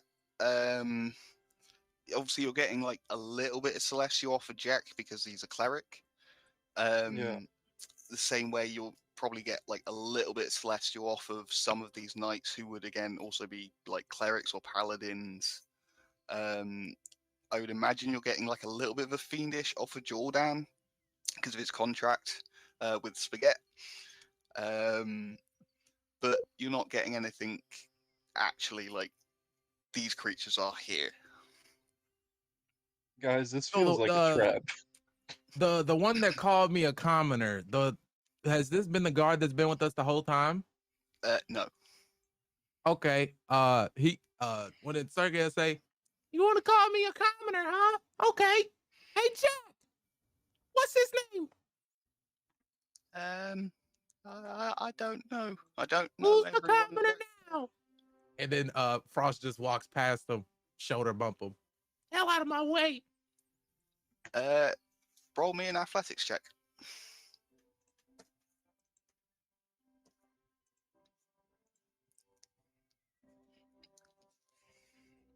$25. Okay, that beats what they rolled. So as you shoulder bump them, you do see they take the hit and like go back a bit. they don't like fully get knocked out the way or anything, but they take the hit and they go, filthy commoner. You say, I'm not. I am a noble, just because the prince doesn't know my name. Must was not be nice. that good of a noble. No I'm one sure he knows won't you. remember you either. Hey Jack, what's my name? Wait, is it Frost or Sergey talking right now? I always get it mixed up in my head. Frost is mute. Frost is mute. I know, but actually, he's going to call you Frost anyway. Because it's Jack. Good enough. Yeah, he goes, Frost. You're both Good Frost, right? That's the boss man. Because he points to you and goes, he points to Frost and says, you're Frost, then points to Sergey, says, you're Frost, and then points to the Echo and says, you're Frost. They're all Frost. Congratulations, you've been beat up by a commoner. I hope it stings well, stings deep. Now I'm about to get knee deep in some food. Where's the steak? I bet Yes, you've never had it the will privilege sting of when I go back to force my feeding him a house. carrot. I would never dare to force feed anyone anything, let alone I just want to say he just got shoulder checked by a hobgoblin, by the way. He doesn't know that. Like a goblin height, you know, like 5'3". Also, I just knock wanted him to in the say, hip. my invisible stalker is still gonna be on Jack, floating above him. It's fine. We pants the guard with it. I don't think it can actually interact. That would anyway. start a fight.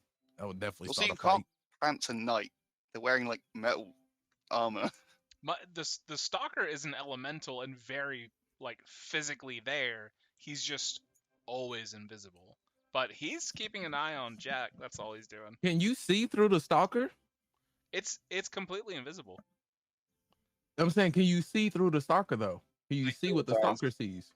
Oh, I can't see through it. No, Oh. no. Okay, so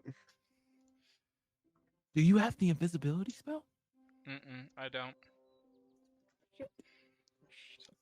But as you finish sorry. arguing with the knight, yeah, carry on. That's Lars, right. I do have darkness. Is that Nah, okay? Just Mm. It's not sphere of darkness. inconspicuous. It's just just like a dark, cloudy shadow going Yeah. down a lightly lit hallway. Hey, Yeah. what's that? I can stealth Oh, that'd be amazing. very in like shadowy corners. So, as Nah, he you probably just finish needs to- arguing with this yeah. knight, He started it.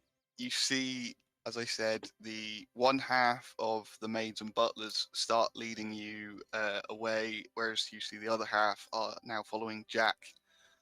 As they lead you back inside the castle, they take each of you, they take all of you to a little side room. Well, not a little side room, into a little doorway that leads into what you now see as you walk in is like a walk-in closet / cloakroom sort of thing. You see racks and racks of clothes.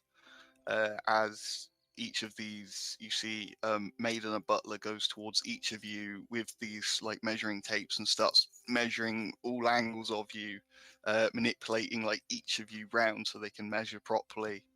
As others run around the room grabbing different items of clothing and mixing and matching and comparing, and they're like holding things up to each of you to compare like skin tone to clothes. As they all rush about you, as they sort of do all this, they finally, one person stops at each of you and says, "Do you have any preference?" So at this point, essentially, I'm going to let each of you just describe some form of fancy outfit you would like your character to wear. Essentially, anything is available to you in this room. So yeah, wear something, nice. Whatever you'd like. I will start with Jordan. Are they going to get you out of your dirty apron? Yeah, they are.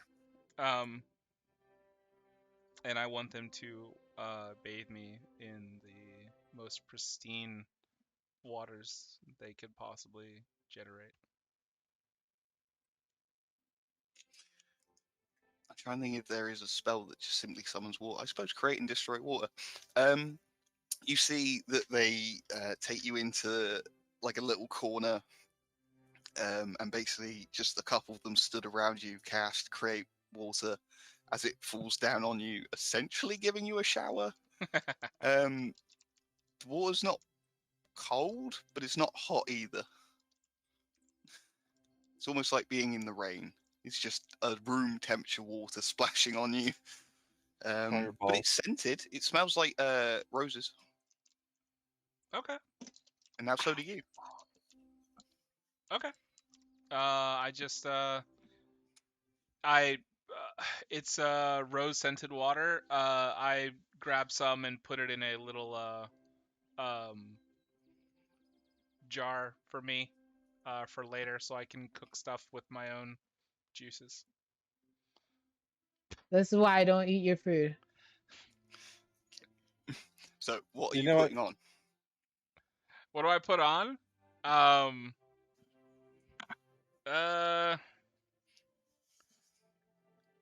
I think it'll be a beautiful deep scarlet chef's garb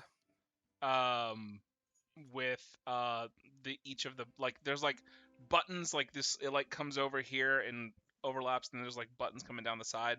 It's like chef style, but it's also militaristic, if that makes sense.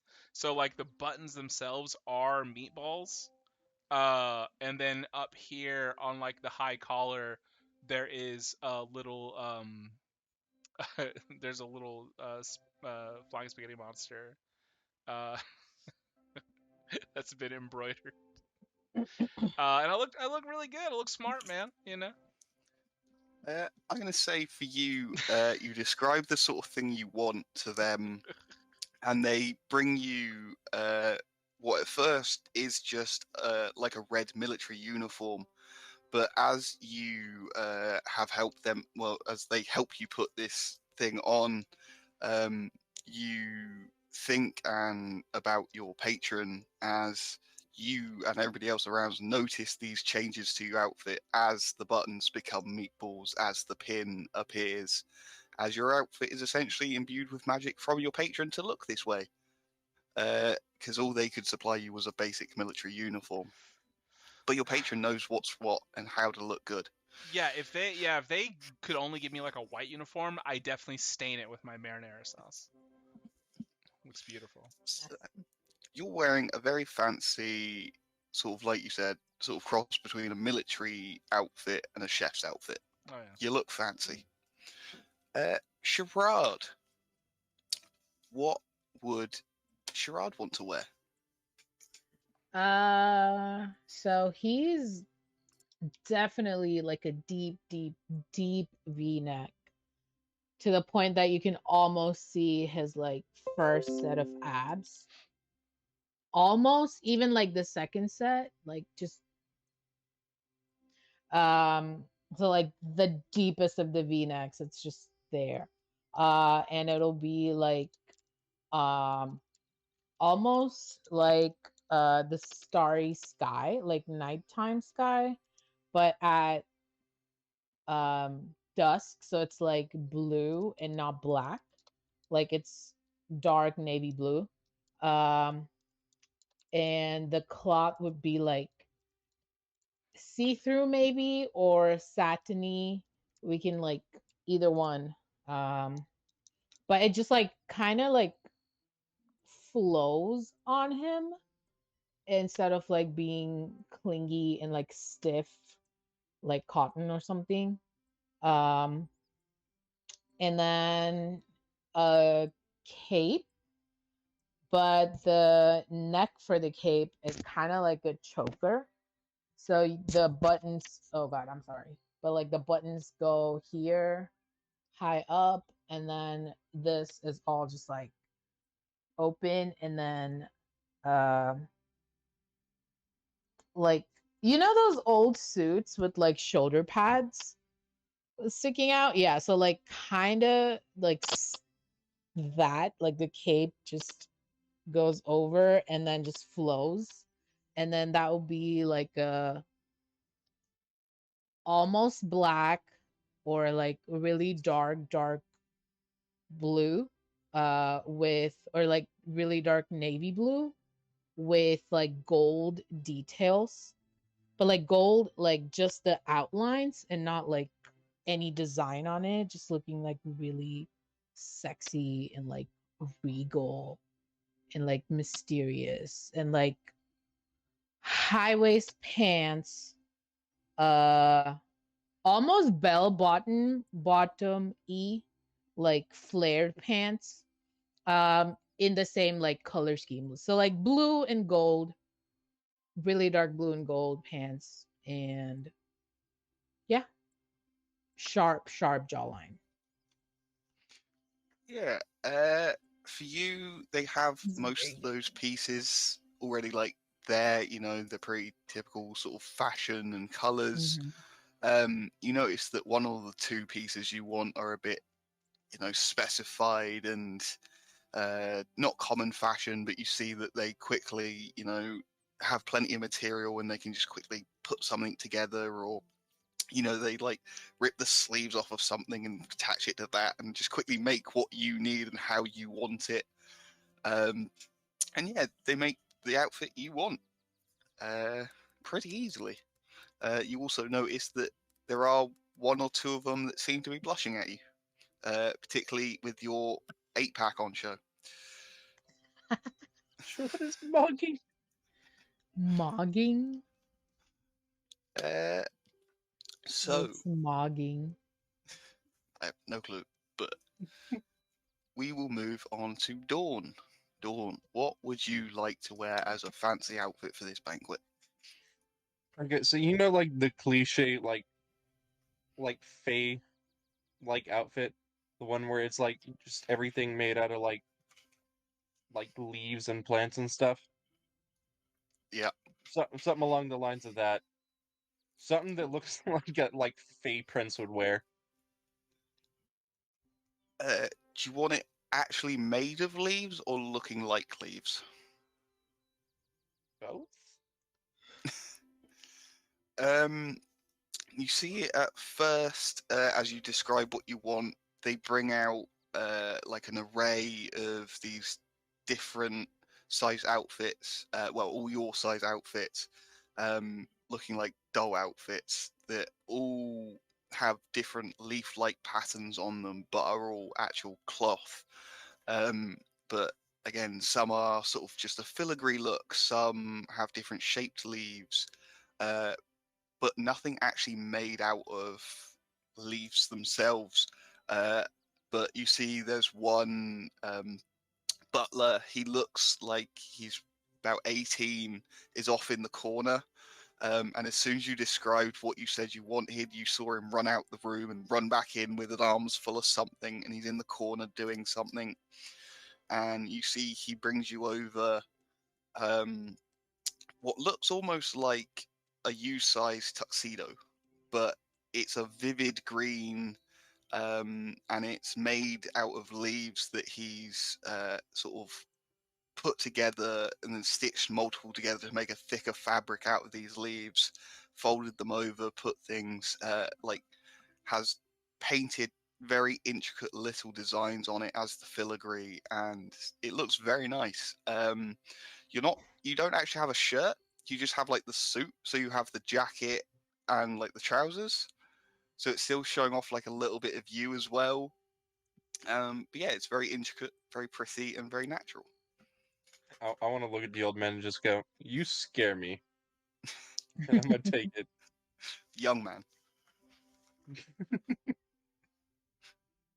You should not be moving that fast.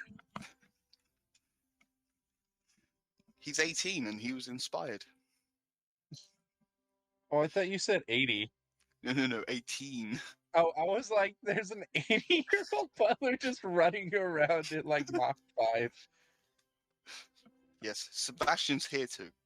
I just imagine this old man just running full sprint around the. And speaking of Sebastian, that would be leave us with Frost And Sergey. and Sergey. Okay. Real easy, real simple. End of the movie, Al Pacino, Scarface, with the perfect white and red fedora on them, both of them. But Frost still has the mask on. I mean, his helmet. Yeah, again, relatively simple request. It's basically just a specific coloured like suit and that. You see, they go, they pull the pieces that they'll need. They have to retailer the one for Sergey because they didn't have anything like that in fairy sizes. So you see, they're altering down something. Making sure the exact colors are what you need, trying to make sure the hat. You see at first when they go to put the hat on you, they try to take your helmet off. Obviously, you not letting them. Yeah, Frost would They, like give him the death eye of death. yeah. So doing this, they quickly give up trying to take your helmet off, and you see one of the butlers is basically just there with the hat, just pulling on it, getting it to stretch a bit, and then putting it on, and then stretching it a bit more until they can finally fit it over your helmet.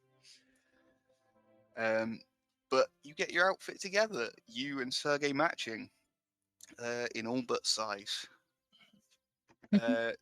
So as each of you are dressed and looking presentable, you see or hear one of the butlers says, "Fantastic.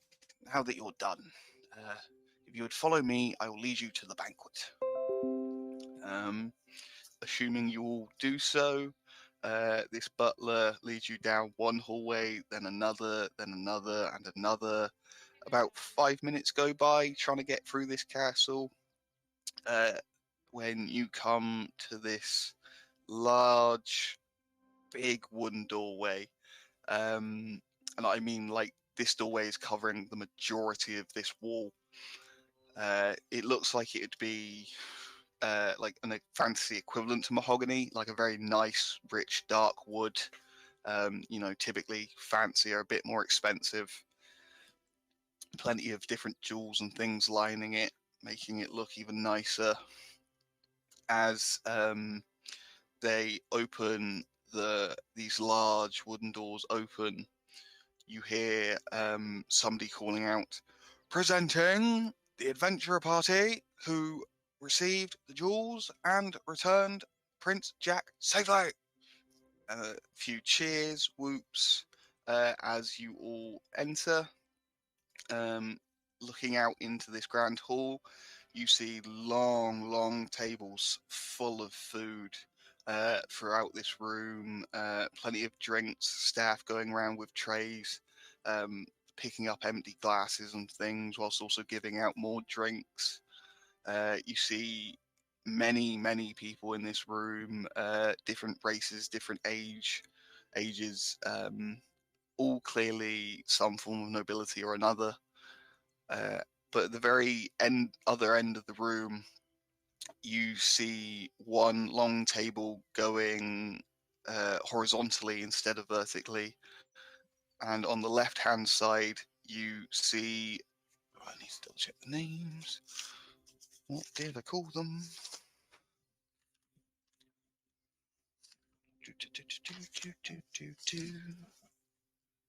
There we go.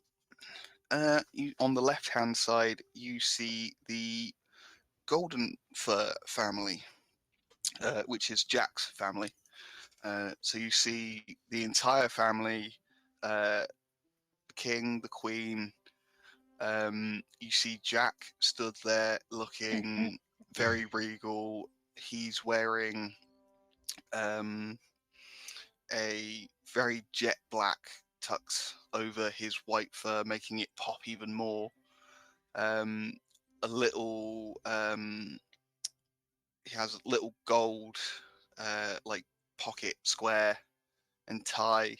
As you look over to the right hand side, you see what you only saw in the picture. You see the entirety of the Sharpeye family. Or is it Jadepaw? Which one is it? No, the Jadepaw even. Sorry. Wrong names. Which you know as the Jadepaw family, which is the ones they will be marrying into. Again, you see a king, a queen. The main one you see is sat closest was the one who was the right age from the picture, and all the rest you see many siblings. How far away are they? I would say a good 50 feet from you at this point as you walk into the room. Can I divine Um, sense? Sure. I Is don't that know the if same as it'll. earlier? Yeah, I don't know if it'll do anything, but it's 60 feet, so I want to see if any of them give off some like fiend vibes. No. Again, you don't notice any particular like people like that. You're still getting like little bits of energy from people based on classes, but that's all you can sense. There's nobody outright those races. Just feels like a very trappy thing. So, as you walk into the room, being announced, like I said, you get a small clap and a cheer from everyone. And as you sort of come into the room, you hear bang, bang, bang, as the king stands and addresses the room, saying, "My great people of this nation, of the Jadepaw Nation, and many others, we thank you for coming today, for being witness to our two grand families joining together to prevent any more unnecessary wars.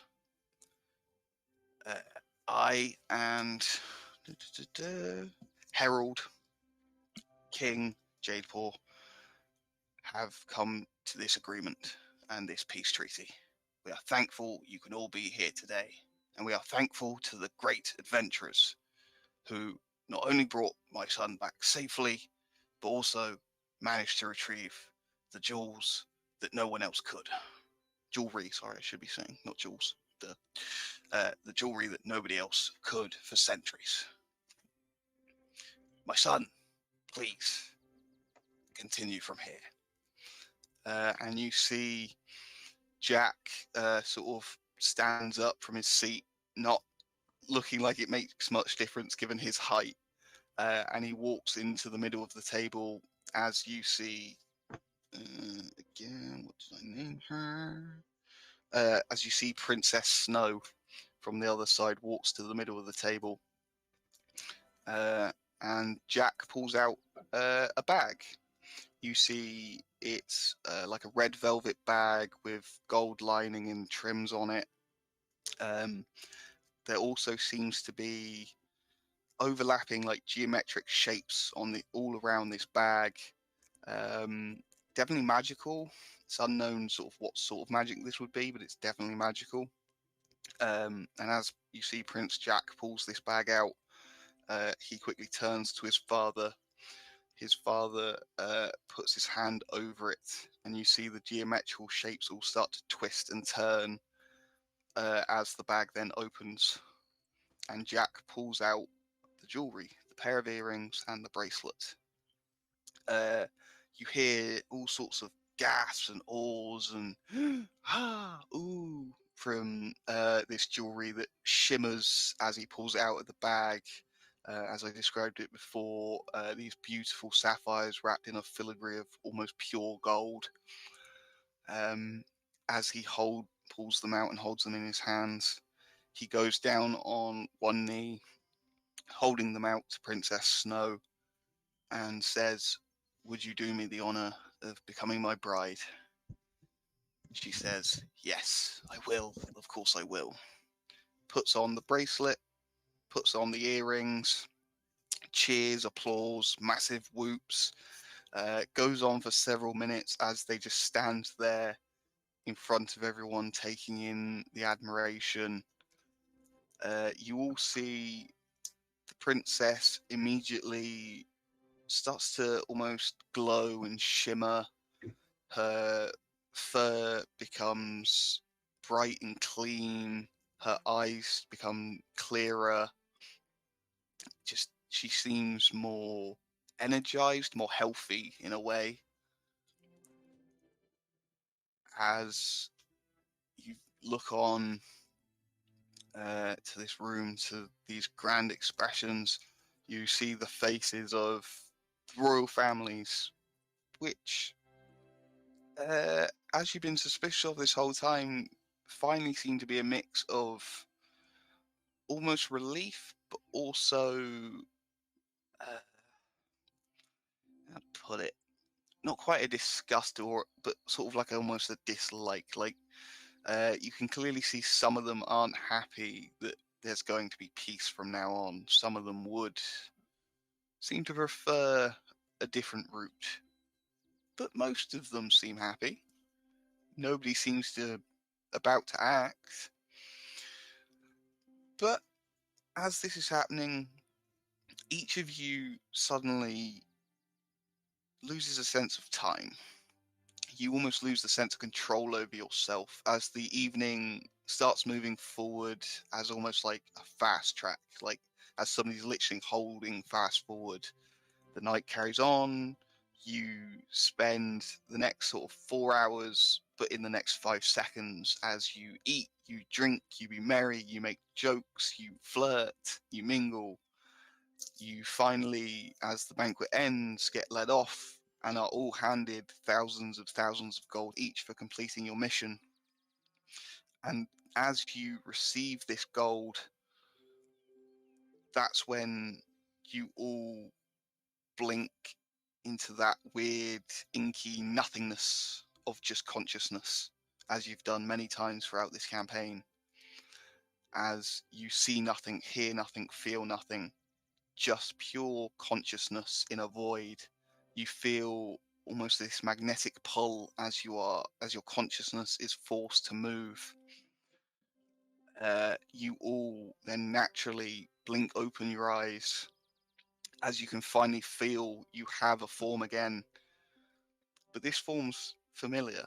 It's most familiar to each of you as you are back in your normal bodies. And as you blink open your eyes, you find yourselves stood outside the cinema looking out at the car park. As you each start looking around, trying to get your bearings, anyone who looks behind them back at the cinema, as I assume probably all of you end up doing, you see a roughly middle-aged blonde woman who flips the sign from open to closed, winks at all of you, and then poofs into nothing. As you continue to look round, you see to your side along the wall the posters. First poster you see is for a zombie movie. The second poster you see is for a horror movie, and the third poster you see is for a D&D movie. And on each of these posters, you see all the characters you've controlled. As you are stood there from looking out at an empty car park, as quiet and dark surrounds you, as Someone drove my car. despite going in at sort of midday, you come out and it is evening, or even more night. And that is where the campaign ends. How dare they do that? To Where's Jamal our Rose Johnson lore? III? Where's the Rose Excuse lore? me. That was Rose. That in the front of the cinema. Yeah, but where's the lore? We need the lore. God damn it, Chris.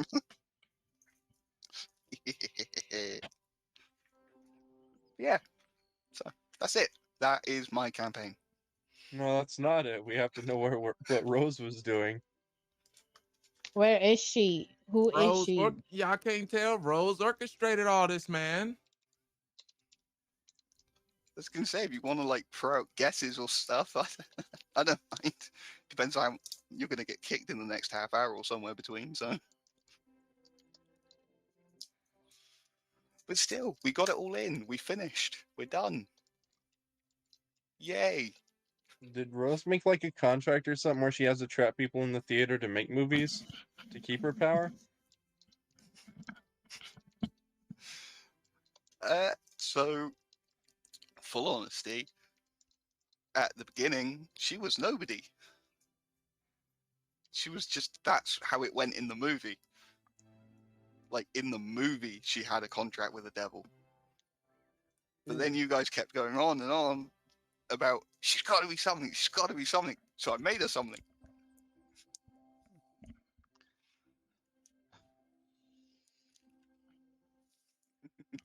What I'm hearing is we have to fight Rose. Unlike you, Chris. So, let's do some quick gems, because I'm sure people want to get off and go to bed. And again, we don't know how long Ben's got. So we'll start with Ben. Just everybody playing their characters. I'm gonna miss Jordan now. As much as I hated Jordan, I'm gonna miss the stupid pasta thing. I'm sad we didn't get to see Diabito brought back. I miss Diabito. R.I.P. R.I.P. Diabito. Never died.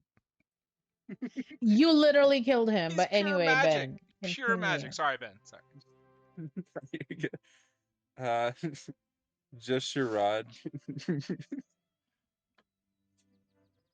I love big brute dumb characters. Those are always funny. And then Sergey. I love Sergey.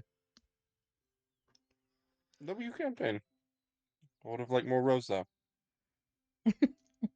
We should have had to fight Rose. Boss battle. Yes, because that wouldn't have taken like another 3 sessions. That would have been fine. Anything else? I think that's it. Okay, dokes. So, Josiah, gems from you. Argument between Jordan and Sherrod was very funny. And then not to mention the invisible stalker was also really funny. He was just like breathing on Jack's neck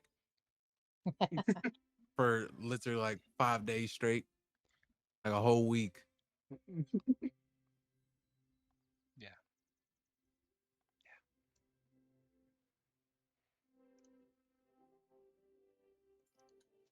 That it? Or anything else? Yes. Yes, that's it. Or yes, you got more. Yes. No, I'm just playing. Yeah, I'm done. Okay, dokie. Moving on to Christian. Gems from you, bud. Him. Excuse me. Sorry. God damn it. It's no gems. No gems. Only fool's gold and quartzites. I don't know what a bad gem is. Like a rock? Only rocks today. Rhinestone. Rhinestones. I mean, I don't know. It's worse than a rhinestone. That's what I'm trying to say. Rhinestones at least sparkle. Okay. No rose lore. Where's the rose A lore? rock. I need all of it. And I kind of want to do the Sherrod roleplay still. I want to get deep into Sherrod's backstory. You can do that between the two of you in your own bedroom. Yeah. Just fully Maybe not as Sherrod. still in No. character. No. I have an actual. It's just gonna be us fighting. I have an actual Tupperware of marinara sauce. An actual carrot cake, and then I just don't give it to her. Oh, that'd be great. You can keep that roleplay. I to don't mind yourselves. that. Yeah, Yeah. It's time to get saucy. I eat the carrot cake Ugh. myself. We might get in trouble if we stream the other type of roleplay. I don't know. I really liked the whole campaign. Not the ending I expected, and I usually I think it's because you're a nice DM. I think that's why. Yeah, it's because you're a nice DM. Thanks. Yeah, you're not. I You're feel not. like I should be insulted. You're Like, not me. You're not a shitty asshole who makes everybody groan at the end. Is like, oh no. Everybody's like, oh, that was sweet. That was fucking nice. Like, shit. We were all suspicious, and there was just nothing to be suspicious of. We just got really The dope entire outfits. time. We just got Seriously. cool outfits. seriously, you would just decided Jack's not trustable, and I was like, okay, I don't know why. Because you had him run past us, grab the Mhm. jewelry, put it in his Mhm. pocket, and then he started acting weird. That was at the Mhm. end. That was at the very end. You did not trust him from the very beginning, and I have no clue why. From the moment I designed him, he was just gonna be a clumsy side character who tripped over a lot. that didn't was help that he did that. Yeah, I like blame his Chris Didn't for help his giving us case. trauma. his behavior prior to all of that never announced that he would go up and just grab. Like, I thought he was gonna be like, oh, well, maybe I should go up. No, this motherfucker grabbed that shit and said, you can't touch it, it's mine, Zizzes. And we were like, It was also the fact that he was like a bumbling idiot kind of thing, like a child. yeah, That is made a him more child. suspicious to me. yes. Yeah, he was a child. Like- Children are suspicious. like playing I'm the sorry. fool. Yeah. Playing did the I fool the stutter? entire game, and then at the end being like the maniacal genius is what I expected. But again, I'm a shitty Mhm. DM. I'm not nice like Chris. No, I don't- he's I don't just an follow innocent, clumsy boy. Yeah, I don't follow through with my characters. I always give No. them a fucking twist. I See, I thought it was weird that he didn't like check for traps or anything when he grabbed the like bracelets. He just And the, like, ran. earring. Like, Yeah, are you? yeah, Did he you just- not just go through a whole dungeon? He's dumb. Dumb and suicidal are two different things. Also, just the fact that he was marrying someone that he didn't even like yeah. know or wanted to marry, but he still went on the whole quest. He wasn't exactly like- happy about it either the entire time. I kind of wanted to have that conversation with him in those like 3 days of like travel. well, It's like, buddy, why are you doing this? well, whenever he's alone, he's just jerking off. He's waxing the carrot. So Well, thing is for Jack, he's pretty neutral on it, really, more than anything. He's doing it obviously for his like kingdom and for the family. But it's not so much that he dislikes her or the situation, but he doesn't care either. It's, again, for them, it's pretty typical like relationship thing to just be this is an arranged marriage. You meet and you can fall in love later, and you can decide to like each other at any point. So what you're saying is Jack is Indian, yeah, Jack basically. is. I mean, I'm not gonna say it, but you Jack can. Kinder. No, I will. The whole thing that you just described is like It's Jack is very- Indian. Yeah, it's very That's Indian. what Indian people, men, girls, everyone does. I mean, that's also what royalty did back in the day in England, so it's not too far off of British Empire nonsense. No offense, it- Chris. like- No offense. Well, no, our whole thing is nonsense. Yeah, Um, I know. It but is. yeah, It it was just that sort of thing. It's like it's a royal arrangement. He doesn't have much of a choice in it either way. So even if he did want to moan about it, it's not going to achieve anything. And he was like, He's gonna again, moan. he's raised to expect it. So, Yeah.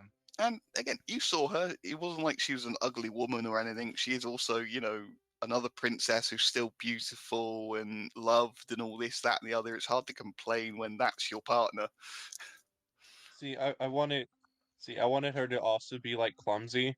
I thought that would have been really funny That would have if been they were cute. both just really clumsy. If they just like put a chipotle in the middle of their foreheads as they're trying to Yeah, get a like- kiss. Like if he As went they to go to kneel down kiss. and like at the same time she went to like move or something and they just headbutted. Oh, and then there's somehow a grate like somewhere in the middle of the court, and then just the ring goes in the grate. Now the next hour and a half is just like fetch the royal magnets and just trying to get the fucking You know, the Royal Magnet and String. But I'm sorry, Chris. The whole campaign was dope. I liked it. Don't listen to me. I'm dumb. I played a fucking Ramsey character. I played a fucking Gordon Ramsay character of all things. So It's fine. I'll get revenge. We're trying Priyanka, Jen's stereotypical review. D&D. insane. Okay, I'll shut up. I genuinely really enjoyed my, I believe this is my first like long-ish campaign. That's not like a one shot. And I got to like experiment with a bunch of stuff, try out new things. So that was cool. And then as always, awesome DMing. Um really nice actually. I do, like Christian said, I was also expecting it to take like a weird twisty dark turn, which never happened, which also speaks a lot about my brain. But I was just like, okay, so Rose isn't a thing, Jack is just stupid and a child. Okay, so we're just suspicious for no reason. um But oh my god, you kind of played along with all of that, and I love it because the last, like this entire session, ever since we started, I was like, something's going to go bad. Like there's, like you say that there's no combat, you're just gonna do like role play, and then that's it, and then we're gonna be done. And I'm like, no, I don't think so. So the entire time I was like, when is shit going to go down? I think the But worst thing. oh, sorry, go Oh, ahead. I think the worst thing that happened to any of us was just Jordan. I think that was No, I genuinely agree. the worst thing that could have happened. I agree. Sure, it was only the second coming of Grimy though. Listen, nothing ever will be worse than Grimy. Jordan wasn't even a close second. He's in like 5th or 6th place here. Those Grimy It- hasn't. Who's second? those 2nd, 3rd, 4th, and 5th characters are gonna be characters Ben makes. Promise. Yeah, Probably. Yeah. Probably, yeah. No, those are all just the characters that have been touched by Grimy. They're automatically worse just because they've already been touched by him. doesn't Oh. Storm have a little bit of grimy on him? He's got a lot of Grimy on him, to his dismay. Grimy. Oh god. But yeah, those are my gems. I had a lot of fun with this campaign. Thank you very much. Thank you all very much. The M gems. Well, all of you as players. The fact that you are all suspicious of everything. Like, Blame Christian. honestly, I plan very little in a lot of this for those sorts of things, but I just let you guys be suspicious, dig in, ask your questions, make things up, because I don't need to do any of the work. You do it for me. So it is great fun for me as a DM to watch you all sit there planning and panicking and figuring things out that just aren't there. Asking the questions, trying to do the things, and just nope. Oh yeah, Jack, he's suspicious. He must be evil. There's gonna be a twist. Yep, just an innocent, clumsy boy. Oh, Rose will turn up. Nah. Well, in the end, just to At the give you a very wink. end. Although, well, again, because I never planned on having it, I was then like, well, yeah, but technically, story-wise, I can just make it that she's been there the whole time. Because you don't know that. She could have been in all the films. Just because you didn't interact with her. oh my god, it's like that episode of The Amazing World of Gumball. The fucking clown. He's that clown. Never seen it. Hold on. Bruh, This- so okay, this- so I got you. TLDR. It's like this cartoon show. Like, you know, Adventure Time or like regular show. I mean, I know of it, but I've never seen that episode. Like, my nieces Yeah, have seen so it. so basically, and it was like a Halloween episode where Mhm. like there was this clown and he basically said, I've been here the whole time, and you go through every episode of the show. He was somewhere in the show, like in the background Wait, what of show every is this episode. again? Amazing World of Gumball, and you can Oh. actually go back to the episodes. He's actually there. That sounds creepy. I don't like clowns. He doesn't look like a clown though. Ah, okay.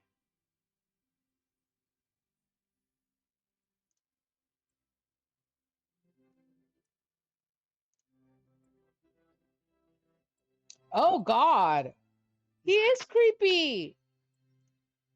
Why'd you send that to me? I don't like this.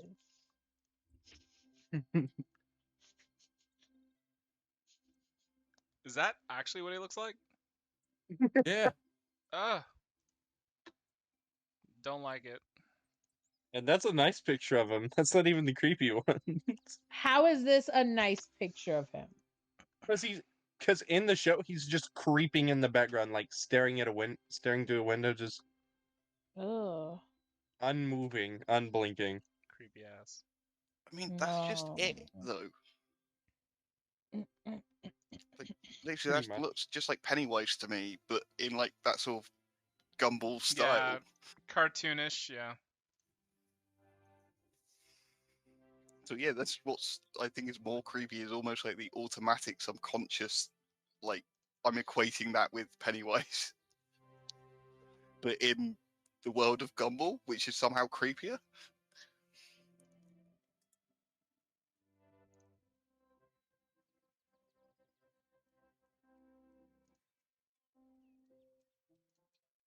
Okay. So when are we doing the session zeros for everyone? For my campaign, or yes. So I already have Miss Priyanka locked in for Tuesday at regular D&D time.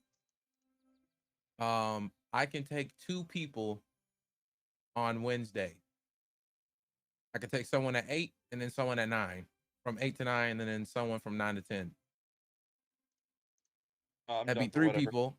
I'll do mine with DP some random time, probably within the week. I just need Chris, Christian, and you, Ben. I would say if I could take the earlier slot, because obviously my time zone. So would you like the Wednesday D&D regular time first hour? Yeah, it'd probably be best for me. Okay. Are you any of you two interested in the second hour, or we can dip it into another day out of the week? Honestly, we got the whole week. I'm down for I whatever. could do Ben on Thursday and then Christian on Friday, regular D&D time. Next Friday. Should be fine. Yeah, that's if y'all don't want to do it on Wednesday at like 9. I could just I'd have each of y'all a day from Tuesday to Friday. Okay, cool. Yeah. Y'all are y'all cool with that? Yep. Yeah. Okay. So I got Priyanka on Tuesday, Chris on Wednesday, and then Ben on Thursday, Christian on Friday. Yo. All right. So it'll be from 8 to 9 Eastern. Okay. So prepare all I need from you is to be thinking about characteristics and how your character would role play your fantasy character, and just have your character sheet ready. All right. That's about it. Chris, why are you playing the creepy music? Don't do that. Nah, Doom, doom, doom, doom, doom, doom, doom. Thinking about I that was just fucking playing clown around. now. go back to Cowsy. Priyanka, you're going Circle of Bees? Am I not? I thought you were doing the other one that I added. Isn't that the one you added? No, Circle of the Oh. Green. Sorry, I forgot. Weirdo. JK.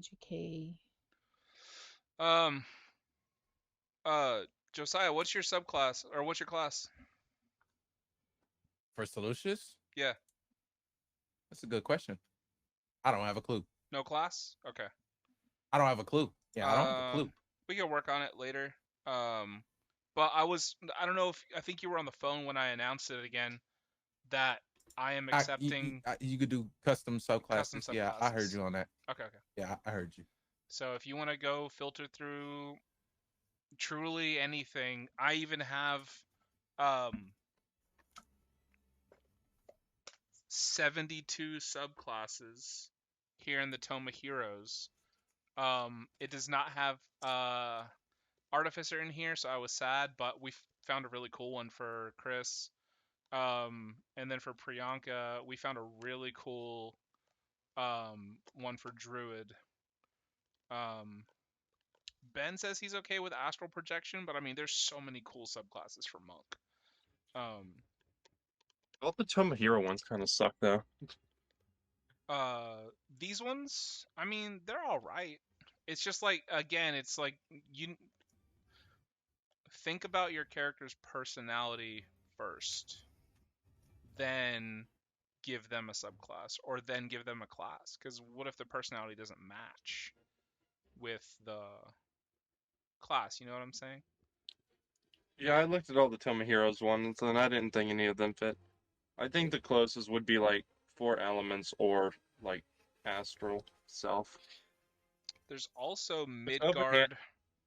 Midgard Heroes Handbook that has more. Just by See, the that's way. why I ummed with the Artificer. Because I was like, the whole point of him being an Artificer god was that he's a crafter. He makes things. Mm-hmm. But then, like, half of the subclasses then obviously move away from that. So it's like, okay, so what other aspects of him other than just being a creation god are there? Mm-hmm. Which is why I like this class, because it makes sense with his whole sort of what he's done and doing. Yeah. But then I'll let you know that when we go over backstory. Gotcha. Okay. It's very fun. There's also some really cool wizard stuff in here. I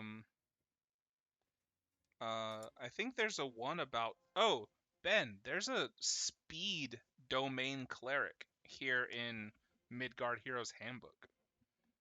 Ooh. That'd work. That's pretty cool. Go look that up. There's speed domain, and then there's travel domain. Like, it's a literal travel... Oh, sick. Yeah. It says, okay, here's the thing for speed. In speed and skill there is power, and your faith gives you incredible quickness and agility. Eventually you become the master of time itself, because you move so quickly. And then travel. Voyages across oceans, over mountain ranges, through steaming jungles, and from one world to the next all have an aspect of the sacred to them. The wisdom, knowledge, and prosperity gained from furthering one's experiences of the world also venerates the gods who made such places and those who watch over such journeys. An agent of such deities find themselves in some demand as a charm for safe travel, though the wise know the gods often consider an easy journey to be less beneficial to the traveler's spirit. And like the abilities are called Born to the Road, Trailblazer, World Traveler.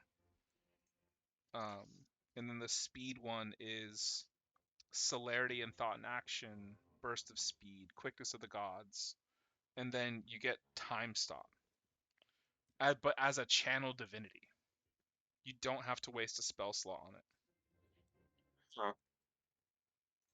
And basically, as you channel divinity, you just cast Time Stop with 3 turns in a row when you trigger it. And then you probably have a 9th level spell, which you can just cast another Time Stop.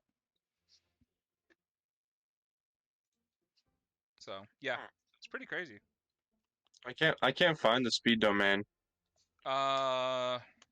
Midgard Heroes Handbook. You have it in the PDF that I shared with you so long ago.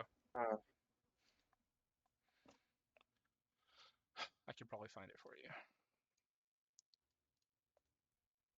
Also, Priyanka, I made Ganesh in our God campaign.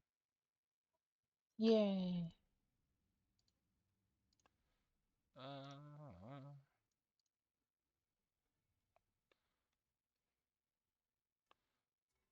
Browse subclasses. Base class. Cleric. Speed. Yeah, I found it. Speed domain.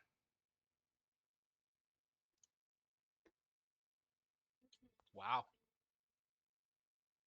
Oh, they just fully added it, Ben. I'm just gonna add it to my collection if you want to use it. Oh, all right. And I'll give you a link to it here.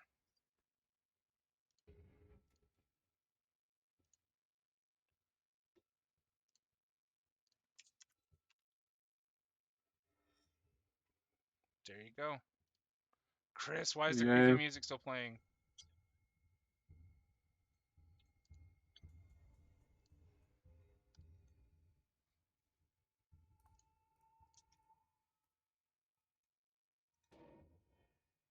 But yeah, like your god of travelers doesn't have to be somebody who just walks fast or can run fast.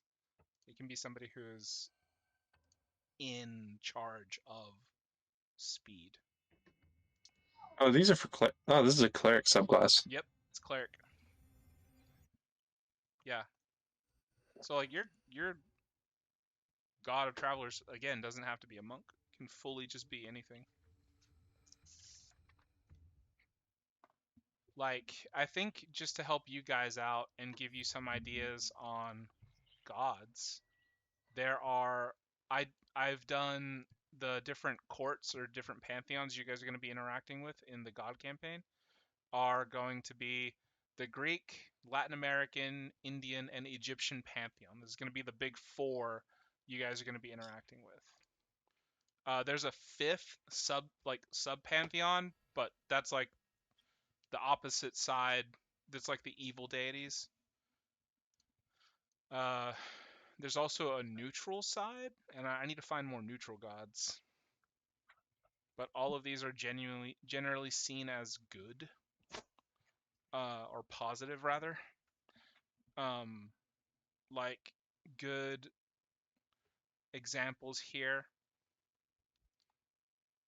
In the Latin American gods, the elder Tlaloc is the god of rain and fertility. And then Xochiquetzal is the goddess of art, dance, love, and music. Like you guys can be the gods of multiple things. So, all right, I'm just gonna get out of this roll 20. It's irking me. I can't stand it anymore.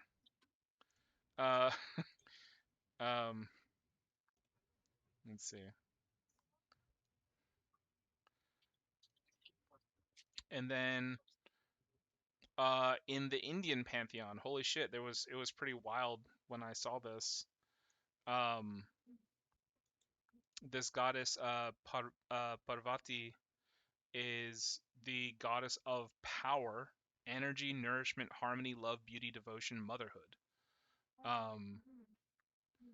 She is also the primordial power behind the creation of the universe, the creator and the destroyer. She's fucking insane. So I mean, you guys can have, some of that stuff. I need to do some research on Mechanus because Chris, I don't know if that's where you want your deity to come from, but Mechanus is pretty built in, like ingrained into D&D. But I don't know like what your domain would be or your origin point.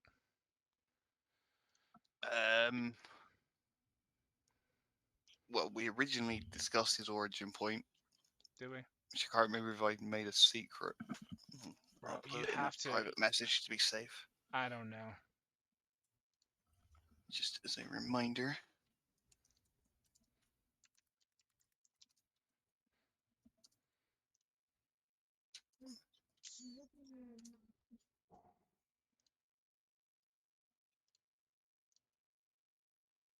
Okay.